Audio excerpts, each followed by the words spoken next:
by male doctors, and that was the legal part. Quick subscribe reminder if you're a regular. Also, where's everyone at tonight, or morning or afternoon? Drop your location and time. Got comments from Seattle to Stockholm last time. The time zone thing never stops being weird to me.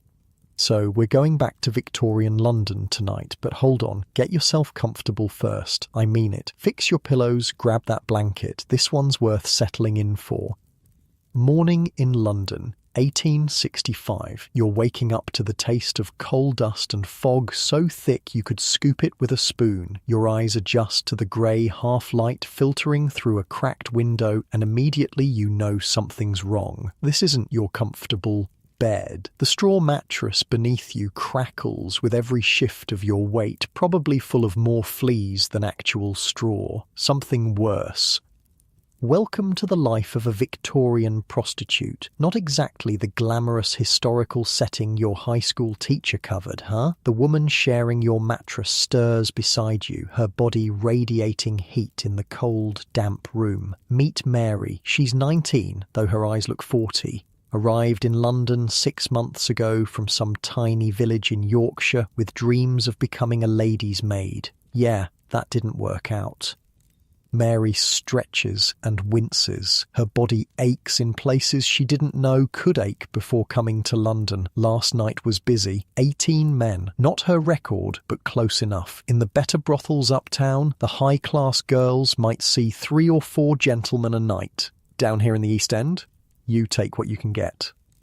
Up, you lazy whores. The door bangs open, and the room's dim light is cut off by Mrs. Harper's massive silhouette. Inspection in 5 minutes. Anyone with the clap gets no breakfast. Ah, Mrs. Harper, 5 feet of pure terror wrapped in a gaudy dressing gown. The madame of this particular establishment isn't known for her morning cheer, or any cheer, really. "You hear about Jenny?" whispers the woman on Mary's other side as they struggle to their feet. Poor thing couldn't walk after that sailor last night. Harper made her see 5 more after him anyway. Mary's stomach churns. She'd seen Jenny this morning, curled up in the corner room where they put the sick girls. The doctor wouldn't be called. Doctors cost money, and girls like Jenny were cheaper to replace than repair. I spent way too long researching Victorian brothels for this story. Like, I had to clear my browser history afterward, and now I'm definitely on some watch list. But here's what I found that surprised me. These brothels weren't hidden away. They operated pretty much in plain sight, especially in certain neighbourhoods. And get this, there were actually more brothels than schools in London during this period. Not exactly the prudish Victorians from your history books, right? Mary shuffles with the other girls, 12 in total, into the inspection room. It's really just a kitchen table where Mrs. Harper checks them for obvious signs of disease each morning. The smell of burned porridge hangs in the air, the promise of the only meal many of the girls will get until evening. "Arms up, legs apart," Mrs. Harper barks, moving down the line. You're thinking, this is how I die, with 12 half-naked women in a freezing room that smells like someone died in it, which, if we're being honest, someone probably did last winter.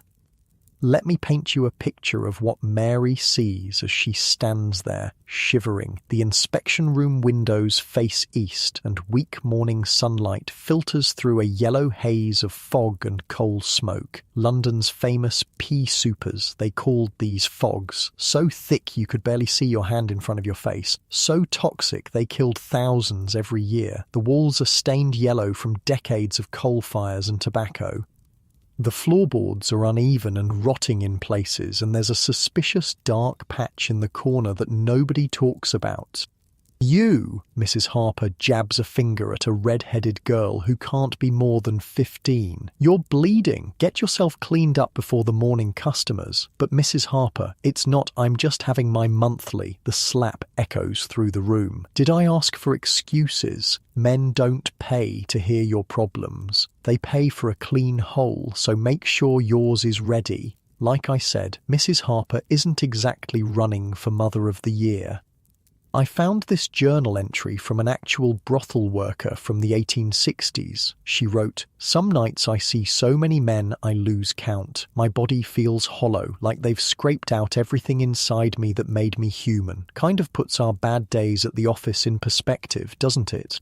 In case you're wondering how Mary ended up here, her story wasn't unusual. London in the 1860s was booming. The Industrial Revolution was in full swing. People poured in from the countryside looking for work. For men, there were factories, shipyards, construction. For women, the options were limited. You could be a factory worker making about 7 shillings a week, which is roughly $30 in today's money, for 6 days of 14-hour shifts, or a seamstress hunched over by candlelight until you went blind, earning maybe 5 shillings on a good week. A shop girl, 9 shillings if you were lucky, but you needed good moral character for that job, which meant if the boss found out you weren't a virgin, you were done. Or you could work in a brothel and make 7 shillings in a single night.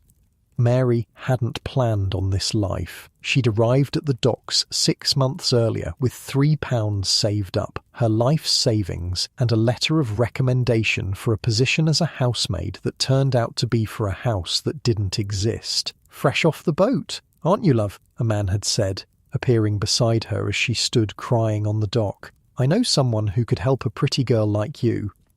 3 hours later, she'd met Mrs. Harper. 3 hours and 10 minutes later, she'd met her first customer. After inspection, Mary pulls on her work clothes, a cheap imitation of what the fashionable ladies are wearing uptown, but cut lower in the bust and higher at the ankle. The fabric is rough against her skin, probably some kind of wool blend that's been worn by a dozen girls before her. Everything in this place gets recycled, even the girls themselves. "You're with Mr. Wallace first," Mrs. Harper tells her, checking a grimy notebook. "He likes the Northerners, thinks you're more, what's his word, authentic." She snorts. "After him, you've got 3 regulars and whatever walk-ins come by. Thursday's usually busy. Men getting their fun in before the weekend with the wife?" Mary nods. Mr. Wallace isn't the worst. He's quick, at least, and sometimes brings her a ribbon or a sweet. The thought of the hard candy makes her stomach growl. The porridge from breakfast sits like a lump in her gut, filling but barely edible. It's meant to be cheap and starchy, to keep the girls going through long nights with minimal expense. "Hey," a voice whispers behind her. It's Betsy, the closest thing Mary has to a friend here. "I saved you this from yesterday." She slips Mary a slightly wrinkled apple, its skin dull but the fruit still firm. Mary's eyes widen. Fresh fruit is a luxury here. "Where'd you get this?" "That solicitor, the one with the birthmark. His wife packed him lunch and he gave it to me. Said I was too skinny." They share a dark laugh. Men like the solicitor come here and pay to use their bodies, then get concerned about their diets. The absurdity isn't lost on them. The house begins to stir as the first customers arrive. It's mostly working men at this hour, labourers stopping by before their shift, shopkeepers slipping away while their apprentices mind the store, clerks who told their wives they had an early meeting. Mary takes a bite of the apple, savouring the burst of sweetness. Little pleasures, that's what keeps you going in a place like this. Wait, you think I'm making this up? The apple thing? Nope. I actually found this detail in a diary from a reformer who interviewed women in these brothels in the 1850s. Fresh fruit was so rare that one woman saved an orange for 3 days, just taking tiny nibbles to make it last. Imagine being so deprived that an orange becomes your most prized possession. Through the thin walls, Mary can hear the morning business picking up, the fake moans, the creaking bed frames, the occasional laugh or cry. Each room in this narrow townhouse holds different stories, different horrors. In the room to the left, there's Ellen, who came from Ireland during the famine and has been here 8 years, ancient in prostitute years. To the right is Sarah, who was sold to the brothel by her own father when she was 13. Across the hall is the specialty room where Lucy caters to men with particular interests. The walls of that room are thicker, but sometimes the sounds still escape. Mary finishes the apple, core and all, and checks herself in the cracked mirror on the wall. Her face is pale with dark circles under her eyes, but Mrs. Harper has taught them all how to hide these imperfections. There's a pot of rouge on the table, shared by all the girls. It contains lead and mercury. They know it's slowly poisoning them, but pale lips don't attract customers. Mary, Mrs. Harper's voice bellows from downstairs. Your first is here. With a deep breath, Mary arranges her face into what passes for a smile and heads down the narrow staircase. The steps creak ominously, and there's no banister to hold on to. One girl broke her ankle on these stairs last winter, and Mrs. Harper had her working on her back the same day. Mr. Wallace waits in the small front parlour, his hat in his hands. He's in his 50s, balding, with the soft hands of a man who's never done manual labour. A clerk of some kind, Mary guesses, though they've never discussed his profession. "Ah, Mary," he says, his Yorkshire accent thickening as it always does when he sees her. It's why he requests her, the reminder of home. Lovely as ever, she curtsies slightly, playing the game. "Good morning, sir. Shall we go up?" In your cosy modern bed, with your clean sheets and your privacy, it's almost impossible to imagine what came next. The mechanical nature of it, the disconnection Mary feels from her own body, like she's floating somewhere near the ceiling, watching someone else go through the motions. Mr. Wallace is indeed quick today. 15 minutes later, he's straightening his collar and pressing 2 shillings into her palm, the usual fee plus a small tip. "You're a good girl, Mary," he says, patting her cheek. A good girl. If her mother could see her now. Once he's gone, Mary has 17 minutes before her next appointment. Just enough time to use the shared basin to wash, to fix her hair, to pretend she's someone else for a moment. This was the reality for tens of thousands of women in Victorian London, not the glamorous courtesans you might see in movies draped in silk and entertaining dukes. Those existed too, the high-class prostitutes who might see one wealthy client a night in luxurious surroundings. But for every one of those, there were hundreds of Marys working in cramped, disease-ridden brothels or walking the streets. Funny thing about Victorian London, it was so crowded, so chaotic, that whole neighbourhoods could exist in plain sight while remaining invisible to respectable society. The East End, where Mary's brothel stands, might as well be on another planet from the fashionable West End, though they are only a few miles apart. In the afternoon, after 6 more men, a quick mental calculation tells you that's 7 so far today, and the evening rush hasn't even started. Mary gets a rare hour of freedom. Mrs. Harper allows the girls short excursions, partly as a reward, partly because men sometimes like to pick up women on the street rather than visit a brothel directly. Mary wraps herself in her shawl, the early spring air still carrying winter's bite. The streets of Whitechapel teem with life, vendors hawking everything from hot eels to second-hand boots, children darting between legs on mysterious errands, men and women of every description going about their business. "Oi, Mary," calls a familiar voice. It's Tom, a street vendor who sells roasted chestnuts in winter and fruits in summer. "Looking peaky today, love? Have one on me." He tosses her a small, wrinkled apple, similar to the one Betsy gave her. Mary catches it with a genuine smile. "Thanks, Tom. How's business?" He shrugs expressively. "Can't complain. Well, I could, but who'd listen?" These small interactions, Tom, the baker who sometimes slips her a stale roll, the seamstress who fixes her dresses for free, they're what keep Mary tethered to humanity, reminders that not everyone sees her as just a body to be used. She wanders toward the Thames, the great river that bisects London like a dirty brown snake. The smell hits her before she sees it, a putrid mixture of sewage, industrial waste, and things better not contemplated. Still, it's oddly peaceful here, watching the boats navigate the churning waters. A young woman stands at the edge of a pier, looking down into the murky depths. Something in her stance makes Mary pause. The woman sways slightly, leaning forward.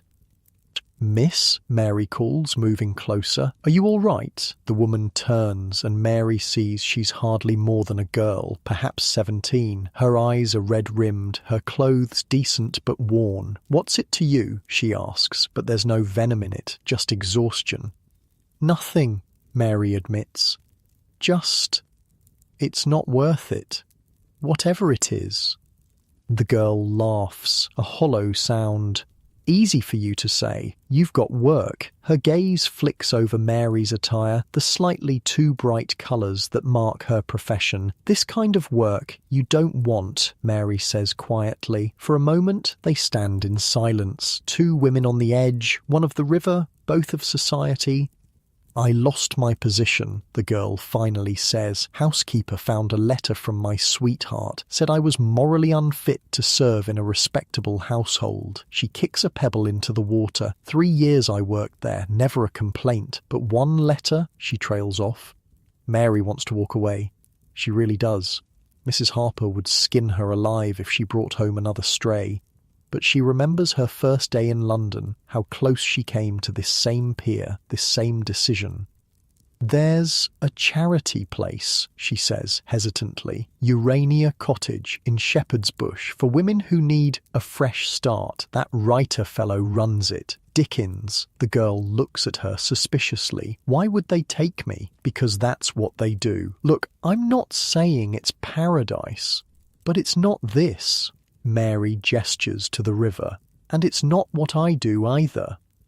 You know what's wild? Charles Dickens really did run a home for fallen women called Urania Cottage. He worked with a philanthropist named Angela Burdett Coutts, and they tried to rehabilitate prostitutes and teach them skills so they could find other work. I read Dickens' actual letters about it. He interviewed every woman personally and used their stories in his novels. The dude was problematic in many ways, but he did try to help.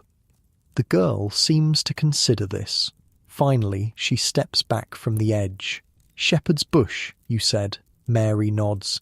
"Ask for Miss Morley. Tell her—" She hesitates. "Tell her Mary from Mrs. Harper's sent you. It's a small thing, this intervention. One girl saved from the river today doesn't change the system that will push another to the same spot tomorrow. But in a life where Mary has so little control, these tiny choices matter." As she watches the girl walk away, Mary realizes she's going to be late. Mrs. Harper doesn't tolerate lateness. The punishment will be extra clients tonight, which means less sleep, which means looking worse tomorrow, which means attracting lower-paying customers, which means it's a vicious cycle that's nearly impossible to break. She hurries back through the crowded streets, dodging carriages and costermongers' carts. London in 1865 is a city of extremes, extreme wealth and extreme poverty, often on the same street. As Mary passes from Cheapside to Spitalfields, the buildings grow shabbier, the smells more pungent, the faces harder. A police officer watches her from a corner, his expression a mixture of contempt and interest. The police generally leave brothels alone. Many officers are regular customers after all, but they enjoy reminding women of the town of their precarious status. "Afternoon, officer," Mary says, keeping her eyes down as she passes. "Bit early to be working, isn't it?" he calls after her. She doesn't respond. Engaging would only encourage him, and she can't afford trouble. Not with the new laws being discussed in Parliament. She's heard whispers about something called the Contagious Diseases Act, which would give police the power to arrest any woman they suspect of prostitution and force her to undergo medical examination. The thought makes her shudder. Unlike your snug bed at home, Mary has no true safe space. Even her room at the brothel offers only the illusion of privacy. Mrs. Harper has been known to bring customers in while girls are sleeping if business is particularly good. The streets are dangerous. The police are threats, not protectors. There is nowhere in London where Mary can truly rest. As she approaches Mrs. Harper's establishment, a narrow 3-story building wedged between a gin shop and a pawnbroker, Mary takes a deep breath. She squares her shoulders and arranges her features into the blank mask she wears for work. She's already calculating how many more men she'll need to see today to make her quota and avoid Mrs. Harper's wrath. Inside, the house is busy. A group of sailors on shore leave has arrived, and the parlour is full of loud voices and laughter. Mrs. Harper spots Mary immediately. "Where the bloody hell have you been?" she hisses, grabbing Mary's arm with fingers like talons. "I've got men waiting and not enough girls." "Sorry, Mrs. Harper, I lost track of time." Lost track of, the older woman's face purples. "You'll lose more than that if you pull this again. Now get upstairs and sort yourself out. Room 3. You've got back-to-backs until midnight. Back-to-backs. No breaks between customers. Just an endless parade of men until midnight. Or more likely until the early hours of the morning." As Mary climbs the stairs, her body already aching from the morning's work, she thinks about the girl at the river. She hopes she makes it to Urania Cottage. She hopes Miss Morley remembers her. She hopes something in this god-forsaken city is actually what it claims to be. In the distance, church bells ring out, marking the hour. 5 o'clock, 7 hours to midnight. If each customer takes 20 minutes, with 5 minutes in between, Mary stops calculating. Some things are better not known. She enters room 3 with its sagging bed and stained wallpaper and begins to prepare for the night ahead. As she does, she wonders, not for the first time, how many women in London are doing exactly the same thing at this exact moment. Thousands, certainly. Tens of thousands, possibly. Each with their own story, each with their own path that led them here, each hoping for something better tomorrow, though experience has taught them better than to expect it. It's strange to think that while her own comfortable middle-class ancestors were living their proper Victorian lives, going to church, observing strict social codes, pretending sex didn't exist, this parallel world was thriving just around the corner. History books tend to focus on the royals, the politicians, the generals, but for every Queen Victoria, there were thousands of Marys. Tomorrow, Mary will wake up again on that straw mattress. She'll endure another inspection, another day of men, another struggle to maintain some shred of herself amid it all. She'll look for small kindnesses, an apple, a friendly word, a moment of genuine connection. And maybe, if she's very lucky, she'll find a way out.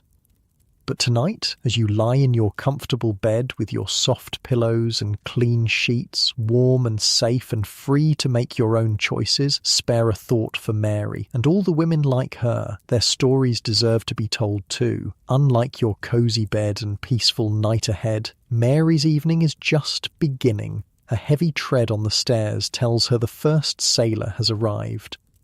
The first night Mary arrived at Mrs. Harper's establishment, she didn't sleep a wink. Not because of the noise, though God knows there was plenty of that. Not even because of the men. There had been 3 that first night, each one a blur in her memory. No, she stayed awake because she was afraid of the other girls. "Fresh meat," one had whispered as Mrs. Harper showed Mary to her bed. Really just a corner of a mattress shared with 2 others. Wonder how long this one'll last. The memory surfaces as Mary prepares for her next customer, the second sailor of the evening. She washes quickly in the basin of tepid water, the same water the last 5 girls have used. The trick, she's learned, is to skim from the top and avoid stirring up whatever's settled at the bottom. 6 months ago, such a thought would have horrified her. Now it's just another Tuesday. Or is it Wednesday? The days blend together in this place. A knock at the door, too soft to be Mrs. Harper. Or Mary? It's Betsy, her red hair wild around her face. That sailor's asking for Lucy, but she's still with the old colonel. Harper says you're to go down instead. Mary nods, pinching her cheeks to bring some colour to them. "Thanks, I owe you." Betsy snorts. "We all owe each other in this place." You're probably wondering why Mary doesn't just run away. Good question. I wondered the same thing when I was researching Victorian prostitutes. I mean, they weren't chained to the beds or anything, but the reality was way more complicated. First off, where would she go? London in the 1860s wasn't exactly brimming with opportunities for single women. Second, most brothel girls were deeply in debt to their madams. See, Mrs. Harper charged the girls for everything. Their room, their food, their clothes, even the rouge they wore. At extortionate rates, of course.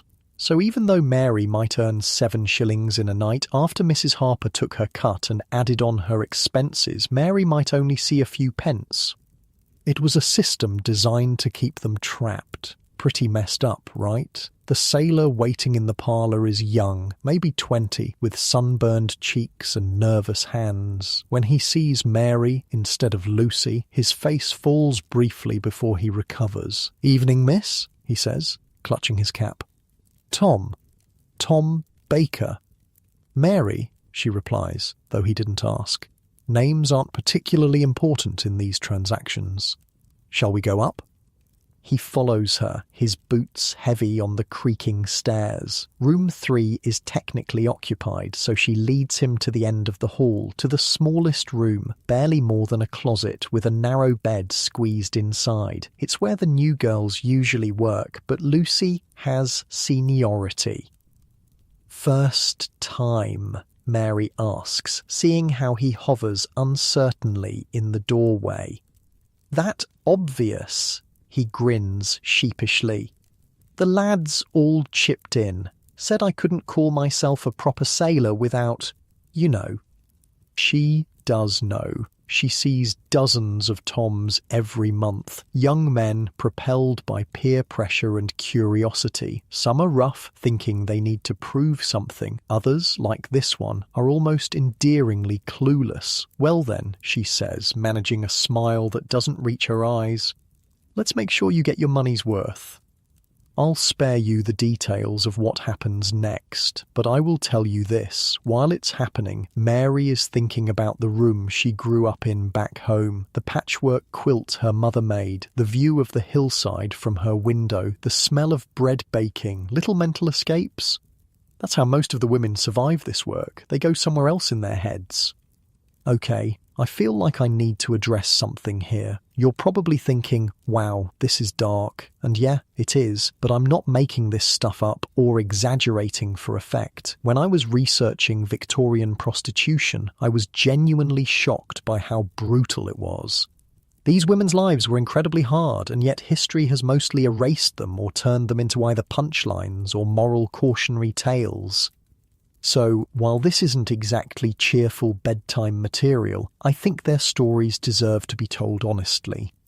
Afterward, Tom the sailor leaves 2 shillings, the standard rate, and a mumbled thanks. Mary straightens her dress, fixes her hair, and heads back downstairs for the next customer. The night is still young. Mrs. Harper intercepts her at the bottom of the stairs.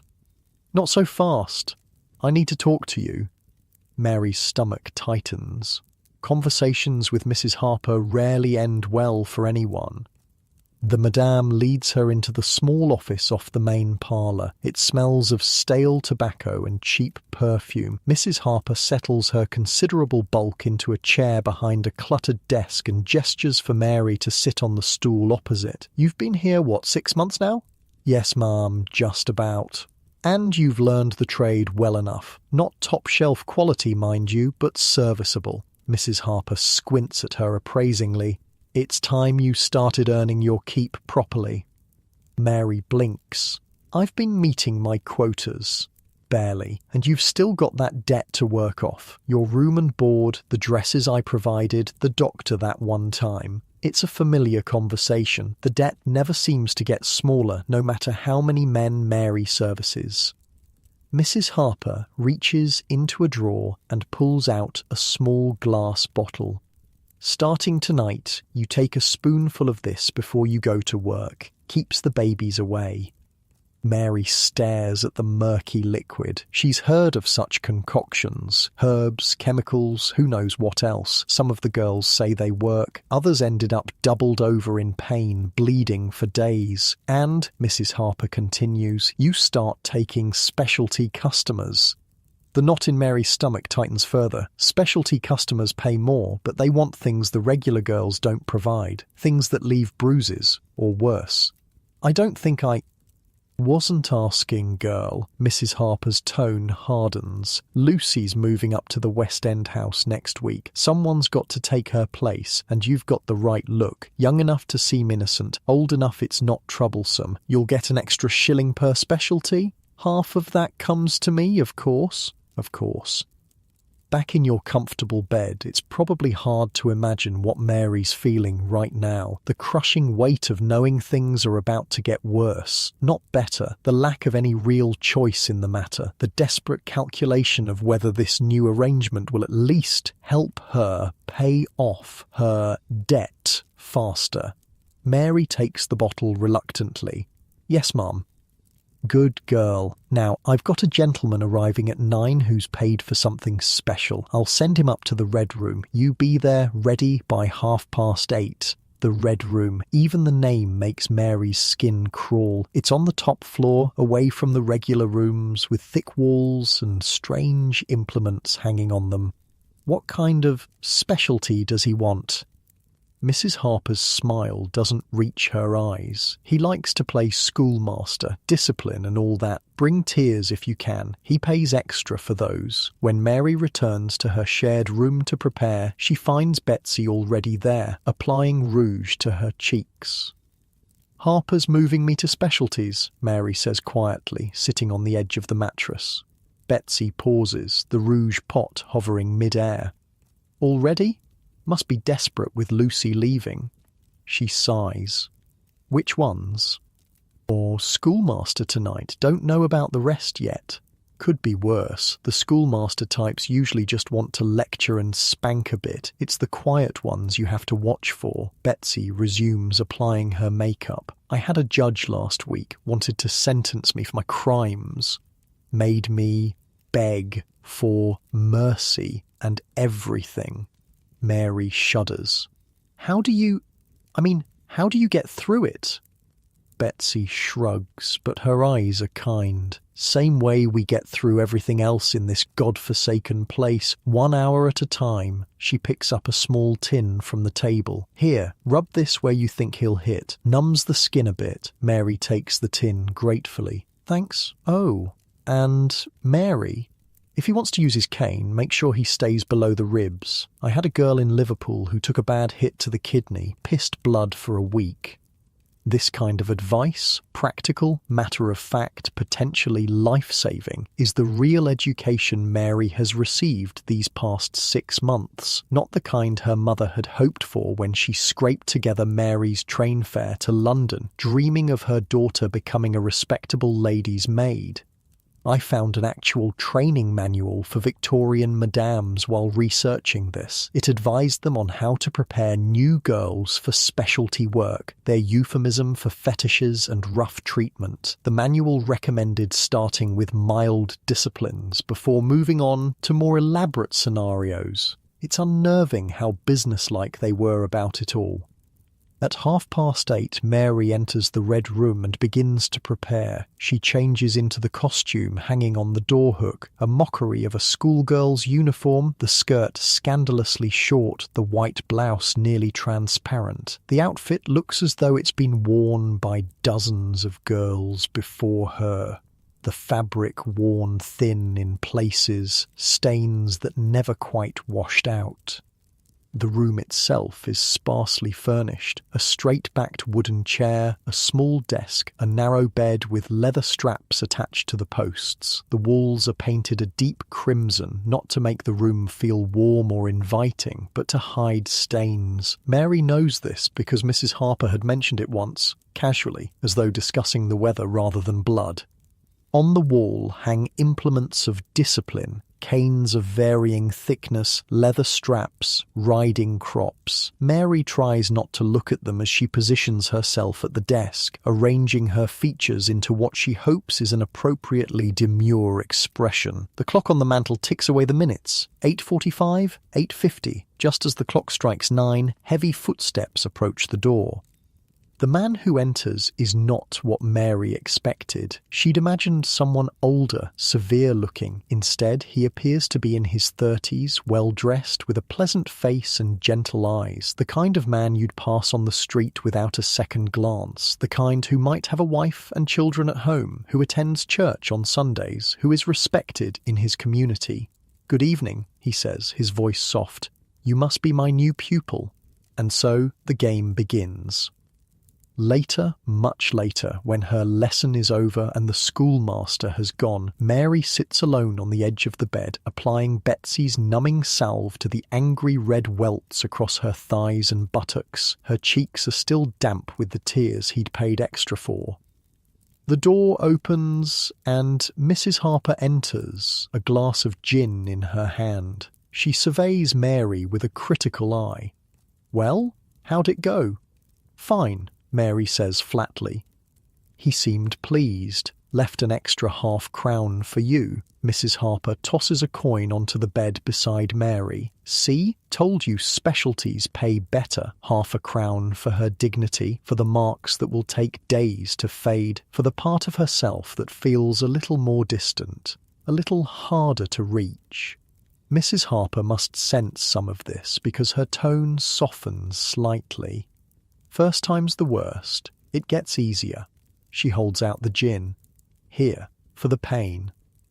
Mary takes the glass and drinks deeply, welcoming the burning sensation in her throat. It's a distraction from the other pain, at least. "Rest up. You've got regular customers the rest of the night." Mrs. Harper turns to leave, then pauses. "Oh, and Mary? The specialty gentleman wants to book you again next week. Regular appointment. That's good for business." After she's gone, Mary finishes the gin and stares at the half-crown. Good for business, that's all any of this is. Business, the buying and selling of flesh, of pain, of fantasy. She wonders, not for the first time, what her life might have been if that letter of recommendation had been real, if that position as a housemaid had existed. She might have worked 14-hour days, been at the constant beck and call of a demanding mistress, slept in a cold attic room, earned perhaps a quarter of what she makes now, and yet a knock at the door interrupts her thoughts. It's one of the younger girls, Emily, barely 16, with a perpetually runny nose. "Mary, Harper says you're needed downstairs. Customer asking for you special." "Tell her I'll be right down." Mary hides the half-crown in the small cloth pouch she keeps sewn into her corset alongside her other meagre savings. Then she washes her face, reapplies her rouge, and puts on a clean dress. The customer waiting in the parlour is a regular, Mr. Peterson, a middle-aged banker who visits once a week, always requesting Mary if she's available. He likes to talk, mostly. Sometimes they don't even get to the physical part until his time is nearly up. Mary suspects he's lonely, though he mentions a wife and children in his rambling conversations. "Mary, my dear," he exclaims when he sees her, rising from his chair. "Lovely as always." "Good evening, Mr. Peterson," she says, mustering a smile. "Shall we go upstairs?" As they climb the stairs to her regular room, Mary realizes she's grateful for Mr. Peterson tonight. After the schoolmaster, his gentle, almost tentative approach will be a relief. He'll want to talk about his week, his troubles at the bank, his wife's latest ailment.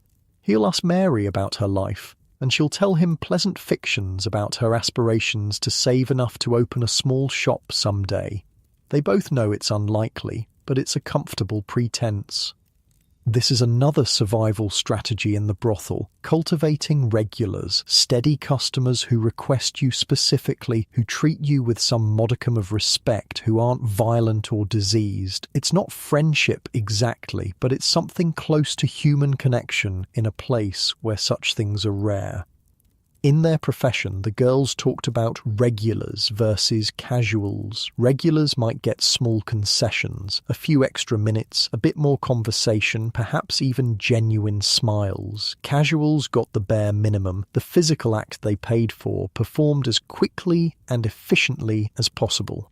Hold up, let me tell you something wild I found in my research. There were actually guidebooks published for men about London's brothels, like Yelp reviews, but for sex work. They'd list the brothels by area, describe the women, and even give prices. One called The Man of Pleasure's Companion from 1865 rated prostitutes using a 5-star system. I kid you not. Victorian bros were basically leaving reviews like, good service, would recommend 4 5 stars. As Mary leads Mr. Peterson to her room, they pass the doorway to the shared sleeping quarters. Inside, several off-duty girls are crowded around something, their voices excited. "What's that about?" Mr. Peterson asks curiously. "I'm not sure," Mary says. "Let me check." She pokes her head into the room. "What's all the fuss?" Betsy looks up, her face flushed with excitement. "Look what Ellen got from her ship captain." She holds up a small paper-wrapped package. "Real tea from China, not the floor sweepings Harper gives us. It's such a small thing, this package of tea, but in this place, where small pleasures are the only kind to be had, it's a treasure worth celebrating." "We're going to have a proper tea party after closing," Emily says, her nose momentarily forgotten in her excitement. "Can you come, Mary?"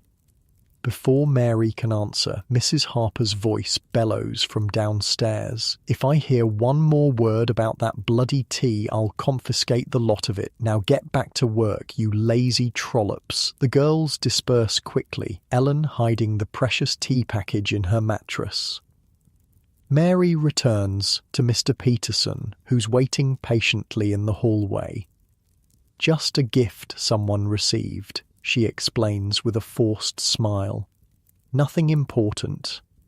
But it is important. These tiny moments of joy, of camaraderie, of something approaching normal life, they're what keep the girls from ending up like the young woman Mary met at the river. They're air pockets in a drowning existence."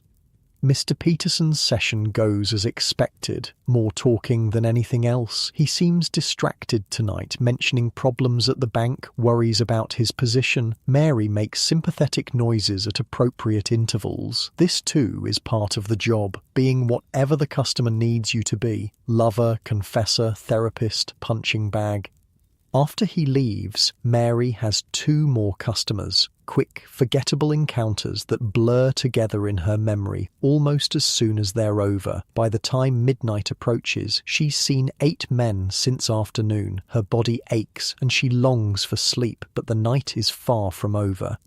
In the cramped bathroom at the end of the hall, Mary washes quickly, using the carbolic soap that burns her skin, but that Mrs. Harper insists helps prevent disease. The mirror above the basin reflects a face Mary sometimes struggles to recognize as her own. Pale despite the rouge, eyes too old for her years, lips set in a permanent half-smile that never reaches those eyes. She thinks about the specialties Mrs. Harper has planned for her, about the red room and its implements, about how much more her body can endure before it simply gives out.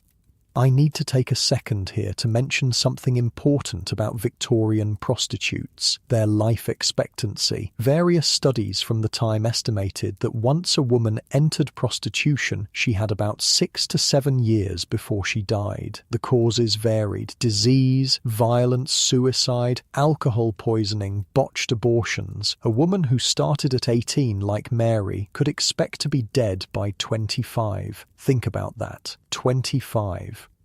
Compare that to your life expectancy, lying comfortably in your bed. The average person today can expect to live into their 80s. These women were lucky to see their mid-20s. Back in the shared bedroom, during a rare, quiet moment between customers, Mary finds Betsy sitting on their mattress, sewing a torn seam in one of her work dresses.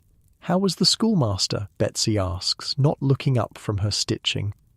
"About what you said. Lectures, spanking, tears on demand." Mary sits beside her, wincing slightly as her bruised flesh meets the hard mattress. "Harper says he wants to book me regular." "That's good. Regulars are safer." Betsy bites off a thread. "I've got 3 now, the judge, a vicar, if you can believe it, and an old army colonel who mostly just wants to look. Just look. Pays full price to have me undress and pose. Doesn't touch, doesn't want to be touched. Says his equipment doesn't work anymore, but he still likes to remember." They share a quiet laugh, the kind that comes from finding humor in the absurd situations their lives have led them to. "Do you ever think about leaving?" Mary asks suddenly. "Finding other work?" Betsy's hands still momentarily. "Sometimes. But where would I go? Factory work pays half what we make here, and they work you twice as hard. Domestic service? No respectable household would take me now. She resumes her sewing. Besides, I've got Harper's debt to pay off. Do you think we ever will? Pay it off, I mean. Betsy doesn't answer right away. When she does, her voice is soft. Ellen's been here 8 years, says she's still in debt. The implications of this hang heavy in the air between them. 8 years. If the statistics are to be believed, most prostitutes don't even live that long in the trade. There was a girl here before you, Betsy says after a while. Annie, sweet thing, couldn't have been more than 17. She kept a notebook writing down every penny Harper charged her, every penny she earned, trying to prove the debt was paid. Betsy's voice drops to a whisper. They found her in the Thames. Harper burned the notebook. Mary feels cold despite the stuffy air of the room. I met a girl at the river today. She was going to jump. Did she? No. I told her about Urania Cottage. Betsy looks up surprised. You think that place is real? Not just another brothel with a fancy name to trick girls? I heard it's run by Charles Dickens, the writer. Humph. Men always wanting to save us after they're done using us. Before Mary can respond, the door bangs open. It's Mrs. Harper, her face flushed with alcohol and irritation. There you are, got a gentleman downstairs asking for a northerner. Mary, you're up. As Mary rises to answer the call, Betsy catches her hand briefly. Be careful and save me some of that tea for later. Mary nods, squeezing Betsy's hand in return. Then she straightens her dress, fixes her smile in place, and heads downstairs to meet customer number 9 of the day. The night is still young, and in Mrs. Harper's establishment, the work never really ends. Mary wakes to the sound of someone retching. It's Emily, bent over the chamber pot in the corner, her thin body convulsing as she empties what little is in her stomach. Again, Betsy murmurs, her voice thick with sleep. Mary nods, rubbing her eyes. Emily's been sick for 3 mornings running now. They all know what it likely means, though no one says it aloud. Dawn is just breaking, grey light filtering through the grimy window. In a respectable household, the maids would have been up for hours already, lighting fires, preparing breakfast, polishing silver. In Mrs. Harper's establishment, mornings are for sleep, the precious few hours when the house is quiet and the girls can rest their bodies, but not today. Up, everyone up, Mrs. Harper's voice booms through the house, followed by the banging of a spoon against a pot. Special inspection now. Groans echo through the room as the girls drag themselves from their shared mattresses. Special inspections mean only one thing. Someone important is coming to shop. What time is it? Mary asks, reaching for her dress. Too bloody early, mutters Ellen, the oldest of the girls at 26. Her face is lined despite her youth, her once pretty features hardened by years in the trade. Mary's entire body aches from yesterday's work. The bruises from the schoolmaster throb dully, and a new pain has appeared in her lower back. She ignores it, as she ignores most pains these days. Pain is a constant companion in this life. Acknowledging each new ache would be like greeting every person on a crowded London street. The girls file downstairs to the kitchen, where Mrs. Harper waits with her ledger and a scowling doctor, a small ferrety man with yellowed teeth and quick hands. Line up, she orders. Dr. Winters is checking for the clap and other nasties. Anyone hiding symptoms gets a week in the cellar. The cellar, Mary suppresses a shudder. She's never been sent there, but she's heard the stories. No light, little food, rats that grow bold enough to nibble on sleeping girls. Speaking of rats, I found this wild detail in my research. In some London brothels, the rats got so comfortable around humans that they'd actually climb on the beds while people were, doing the deed. One diary mentioned a customer screaming when a rat ran across his bare back. The prostitute just laughed and said, "That's just Bertie. He lives here same as us."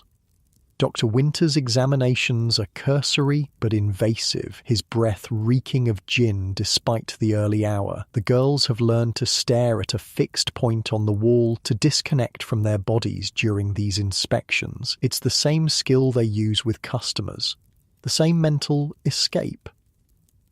"This one's brewing something," Dr. Winters says when he reaches Emily, prodding her abdomen with stubby fingers. "Pregnant, most like." Mrs. Harper's face darkens. "You sure?" "Early days yet, but the signs are there. Morning sickness, tenderness here." He pokes Emily again, causing her to wince. 2 months, I'd wager." Emily's face crumples. A baby means no work. No work means no income. No income means deeper debt to Mrs. Harper, or worse, dismissal. And for a pregnant prostitute with no family or friends, dismissal is practically a death sentence. "Please, Mrs. Harper," Emily begins, tears streaming down her pale cheeks. "I can still work for a while, and then maybe—" "Shut it," Mrs. Harper snaps. "We'll deal with you later." She turns to Dr. Winters. "The rest? Healthy enough. That one's got a chest cough starting." He points to Betsy. "And this one?" His fingers linger on Mary's shoulder. "Some interesting bruising. Special customer." "Not your concern, doctor." Mrs. Harper hands him a few coins. "Same time next week?" After the doctor leaves, Mrs. Harper addresses the assembled girls. "Right. Got a special visitor today, Lord Pembroke's son, looking to sample the wares before deciding if he wants to be a regular patron." A ripple of interest passes through the group. Aristocracy. They don't often get nobility at Mrs. Harper's. The establishment isn't high class enough. The West End houses, with their silk sheets and French champagne, usually cater to the lords and ladies who like to slum it occasionally.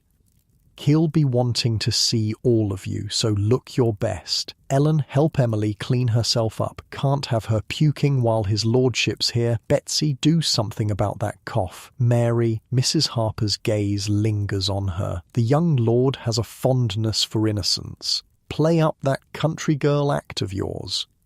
After breakfast, watery porridge and stale bread, the house erupts into a flurry of preparation. Dresses are mended, hair is arranged, faces are painted. The limited supply of hot water becomes a precious commodity, with the girls bargaining for a share. "You can have 3 minutes if you'll lend me your blue ribbon," Mary tells Betsy. "Deal, but I want it back clean. Last time you returned it with, well, I don't want to know what that was."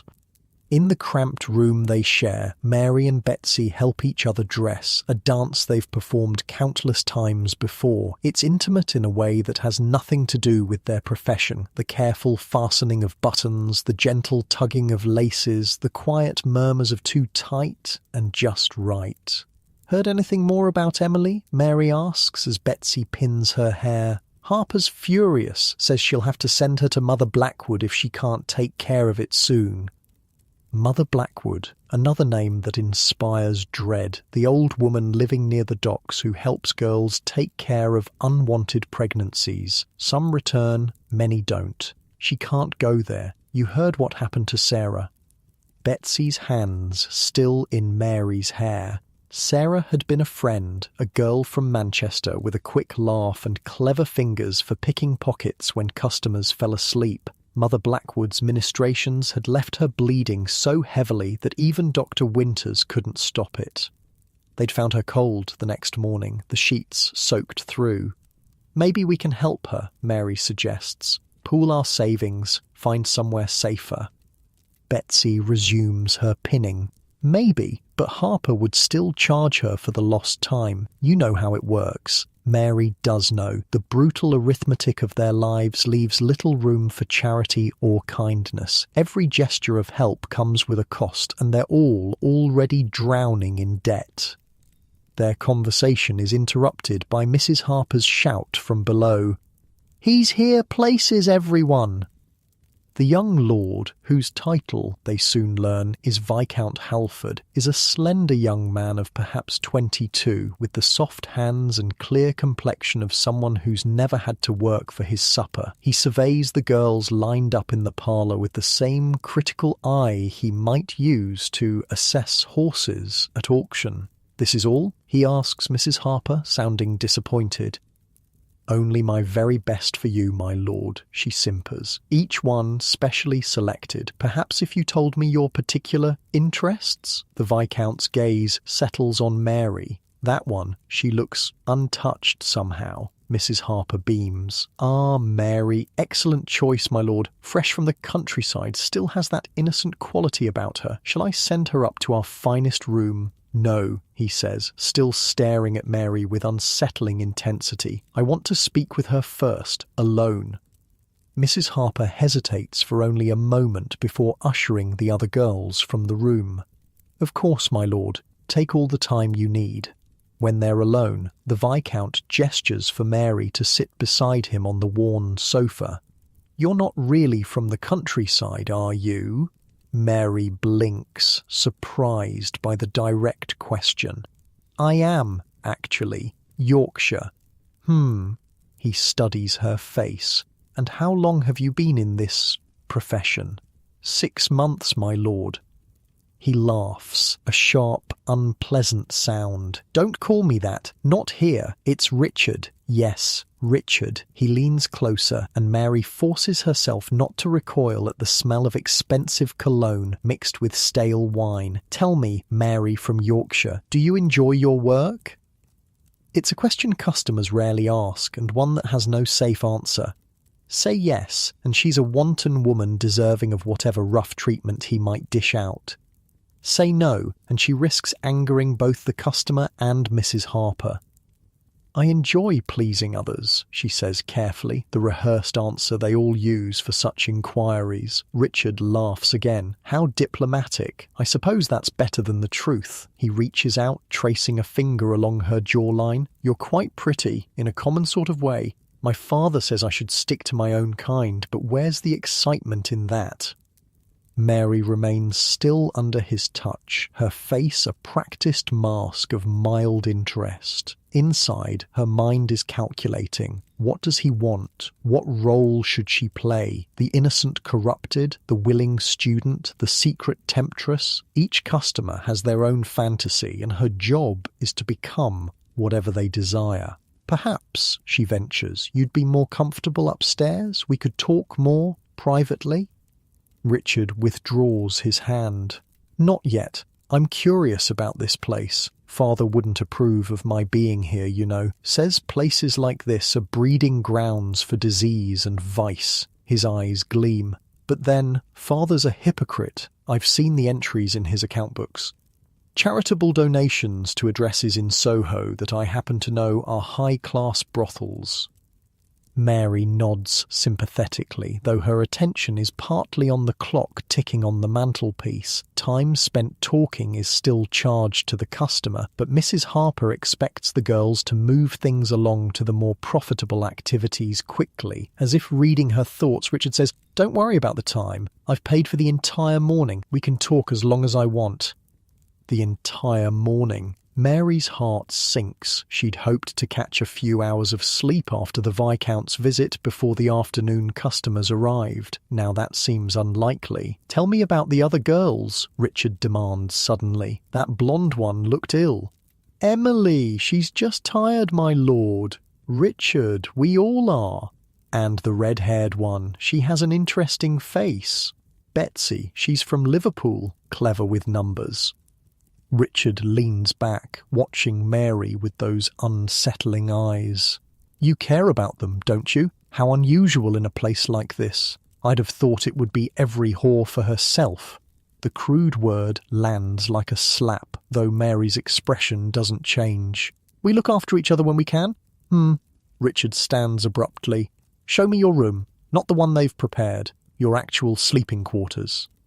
Alarm flickers through Mary. Mrs. Harper would be furious if she took a client, especially one as highborn as the Viscount, to the squalid room she shares with the other girls, but refusing him directly could be just as dangerous. I'm not sure Mrs. Harper would... Mrs. Harper has been paid handsomely for my discretion. His voice hardens. The room, now. Mary leads him upstairs past the better-appointed rooms where clients are entertained to the cramped space at the end of the hall. Inside, the 3 mattresses lie on the floor, surrounded by the girls' meagre possessions, a chipped hairbrush here, a treasured ribbon there, the hidden package of tea from Ellen's sea captain. Richard surveys the room with open curiosity, picking up items and examining them before setting them down carelessly. So this is how you live, like animals in a pen. Mary says nothing, watching as he moves around the space that, despite its squalor, is the closest thing to home she has in London. And this is your bed? He gestures to the mattress where Mary's worn shawl lies. I share it, with Betsy and Emily. Share it? He looks genuinely surprised. All 3 of you? How do you sleep? However we can, on our sides, mostly. Richard sits on the edge of the mattress, testing its firmness, or rather, its lack thereof. It's lumpy. Yes. And cold, I imagine.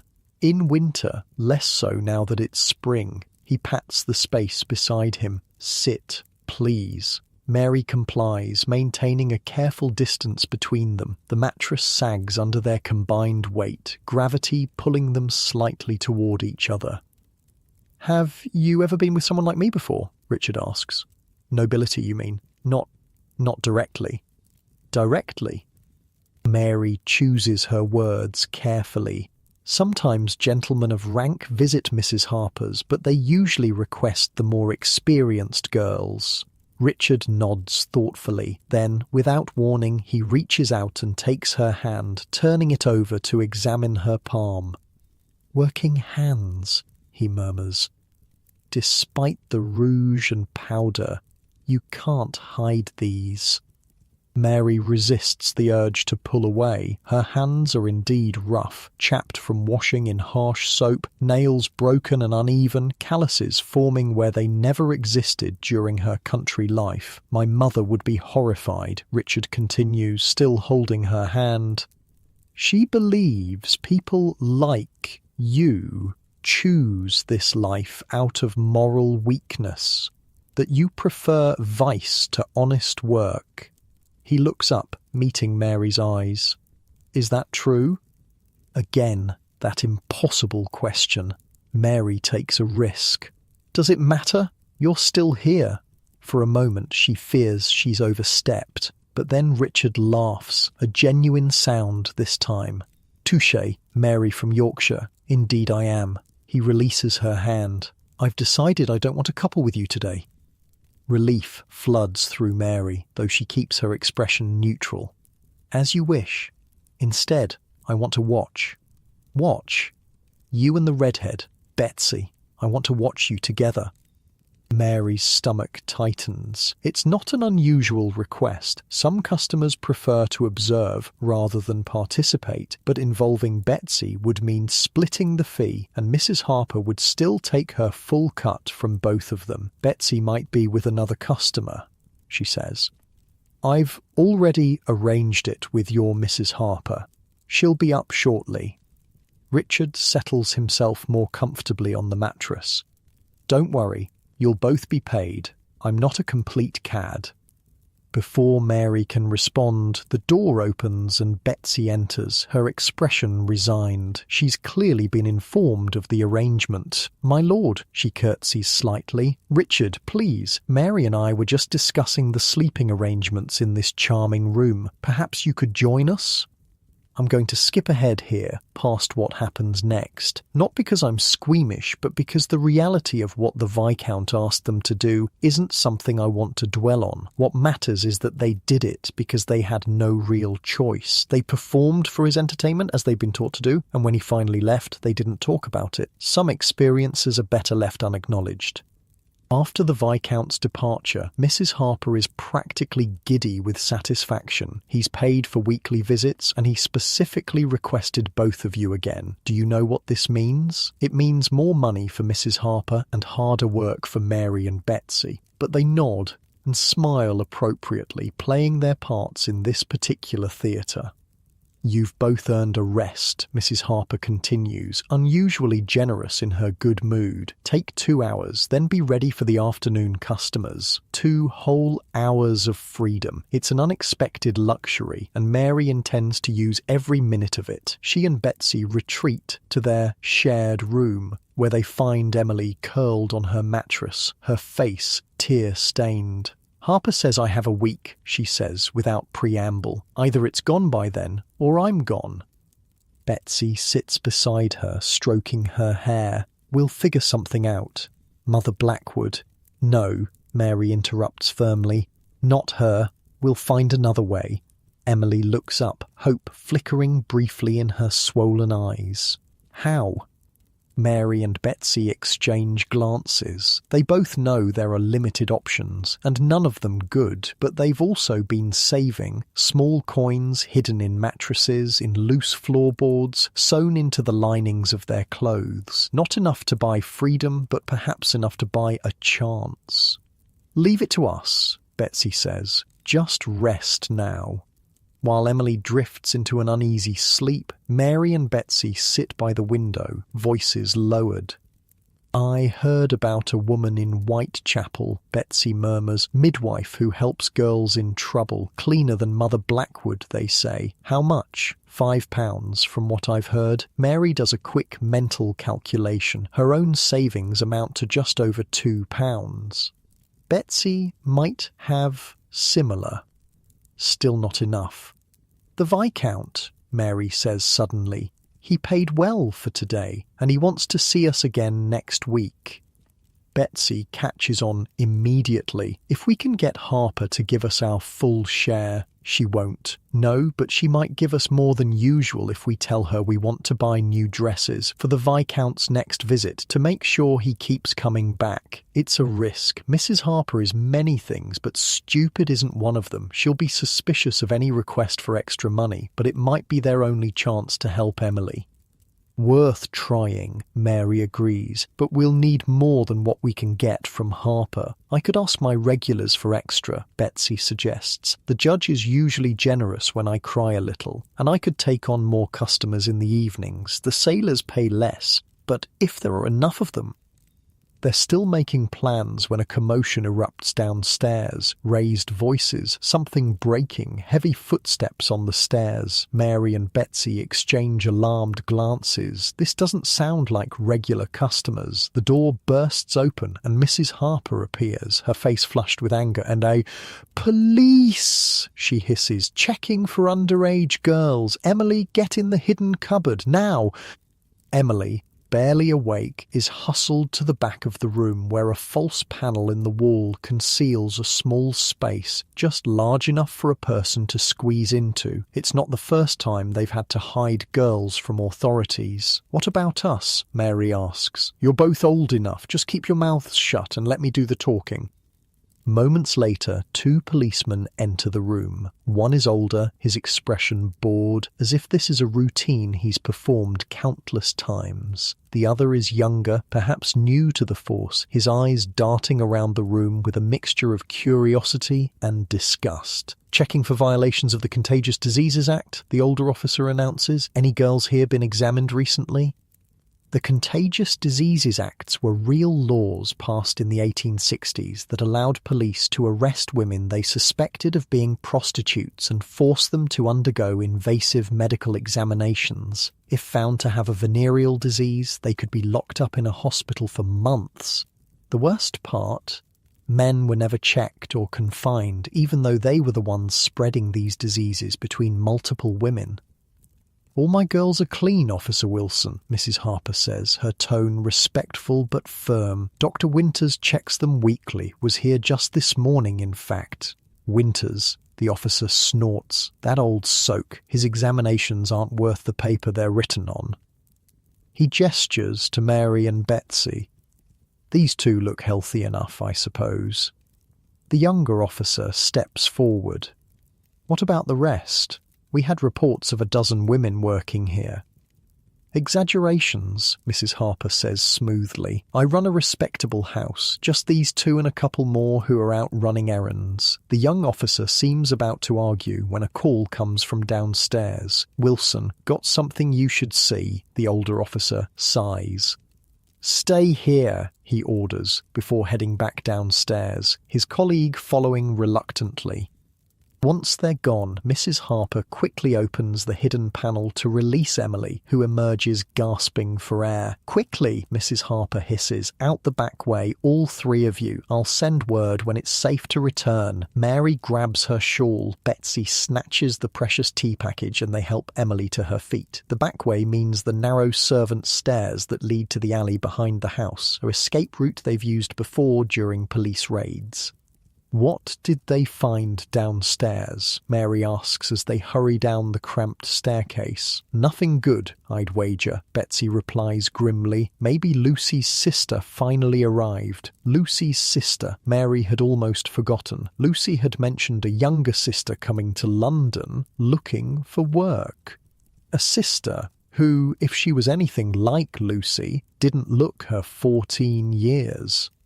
Outside, the alley is damp and smells of things best not identified. They hurry along, supporting Emily between them, heads down to avoid eye contact with anyone they pass. Where are we going? Emily asks, her voice weak. Mary and Betsy exchange glances. They have precious little money on them. Just the coins from the day's work so far. Not enough for lodgings, barely enough for food. I know a place, Betsy says finally. Woman I knew from Liverpool runs a coffee shop near the docks. She lets girls shelter in her storeroom sometimes when things get hot. It's not much of a plan, but it's all they have as they navigate the winding streets of East London. Mary can't help but wonder if this is the moment, the chance to break free from Mrs. Harper's, to find another path. But freedom requires money, and the little they have won't last long in a city that devours the poor. For now, though, they're together, 3 women against the world, bound by circumstance and something approaching friendship. In the brutal calculus of their lives, that counts for something. The coffee shop, when they reach it, is little more than a hole in the wall, a narrow storefront wedged between a butcher's and a pawnbroker's. Inside, it smells of burnt coffee beans and old grease, but it's warm and relatively clean. The woman behind the counter, stout, grey-haired with knowing eyes, takes one look at them and gestures toward a curtained doorway at the back. Trouble at Harper's? Betsy nods. Police? Usual sort or something worse? Not sure yet. The woman sighs. Storeroom's yours till closing, then we'll see. As they settle Emily on a makeshift bed of empty coffee sacks, Mary thinks about the Viscount, about Mrs. Harper, about the police officers who might or might not discover Lucy's underage sister. She thinks about the midwife in Whitechapel who might be able to help Emily if they can scrape together enough money. Mostly, though, she thinks about tomorrow and the next day and all the days after that, days that will likely be filled with the same struggles, the same dangers, the same desperate calculations about how to survive until nightfall. This is the reality of life for women like Mary in Victorian London, not the romanticised version seen in movies or the sanitised version taught in history classes, the raw, unfiltered truth of what it meant to be poor, female, and with few options in a society that valued women primarily as wives, mothers, or objects of desire.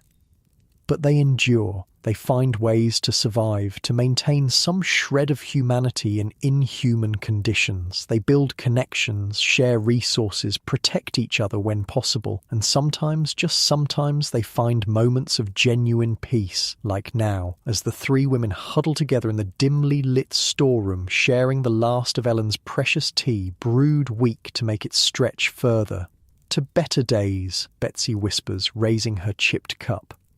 To better days, Mary and Emily echo, though none of them quite believe such days will ever come. 3 days pass before word comes from Mrs. Harper that it's safe to return. The message arrives via Tom, the chestnut seller, who finds Mary at the docks where she's been helping unload fish in exchange for a few pennies and the occasional damaged catch too poor to sell but good enough to eat.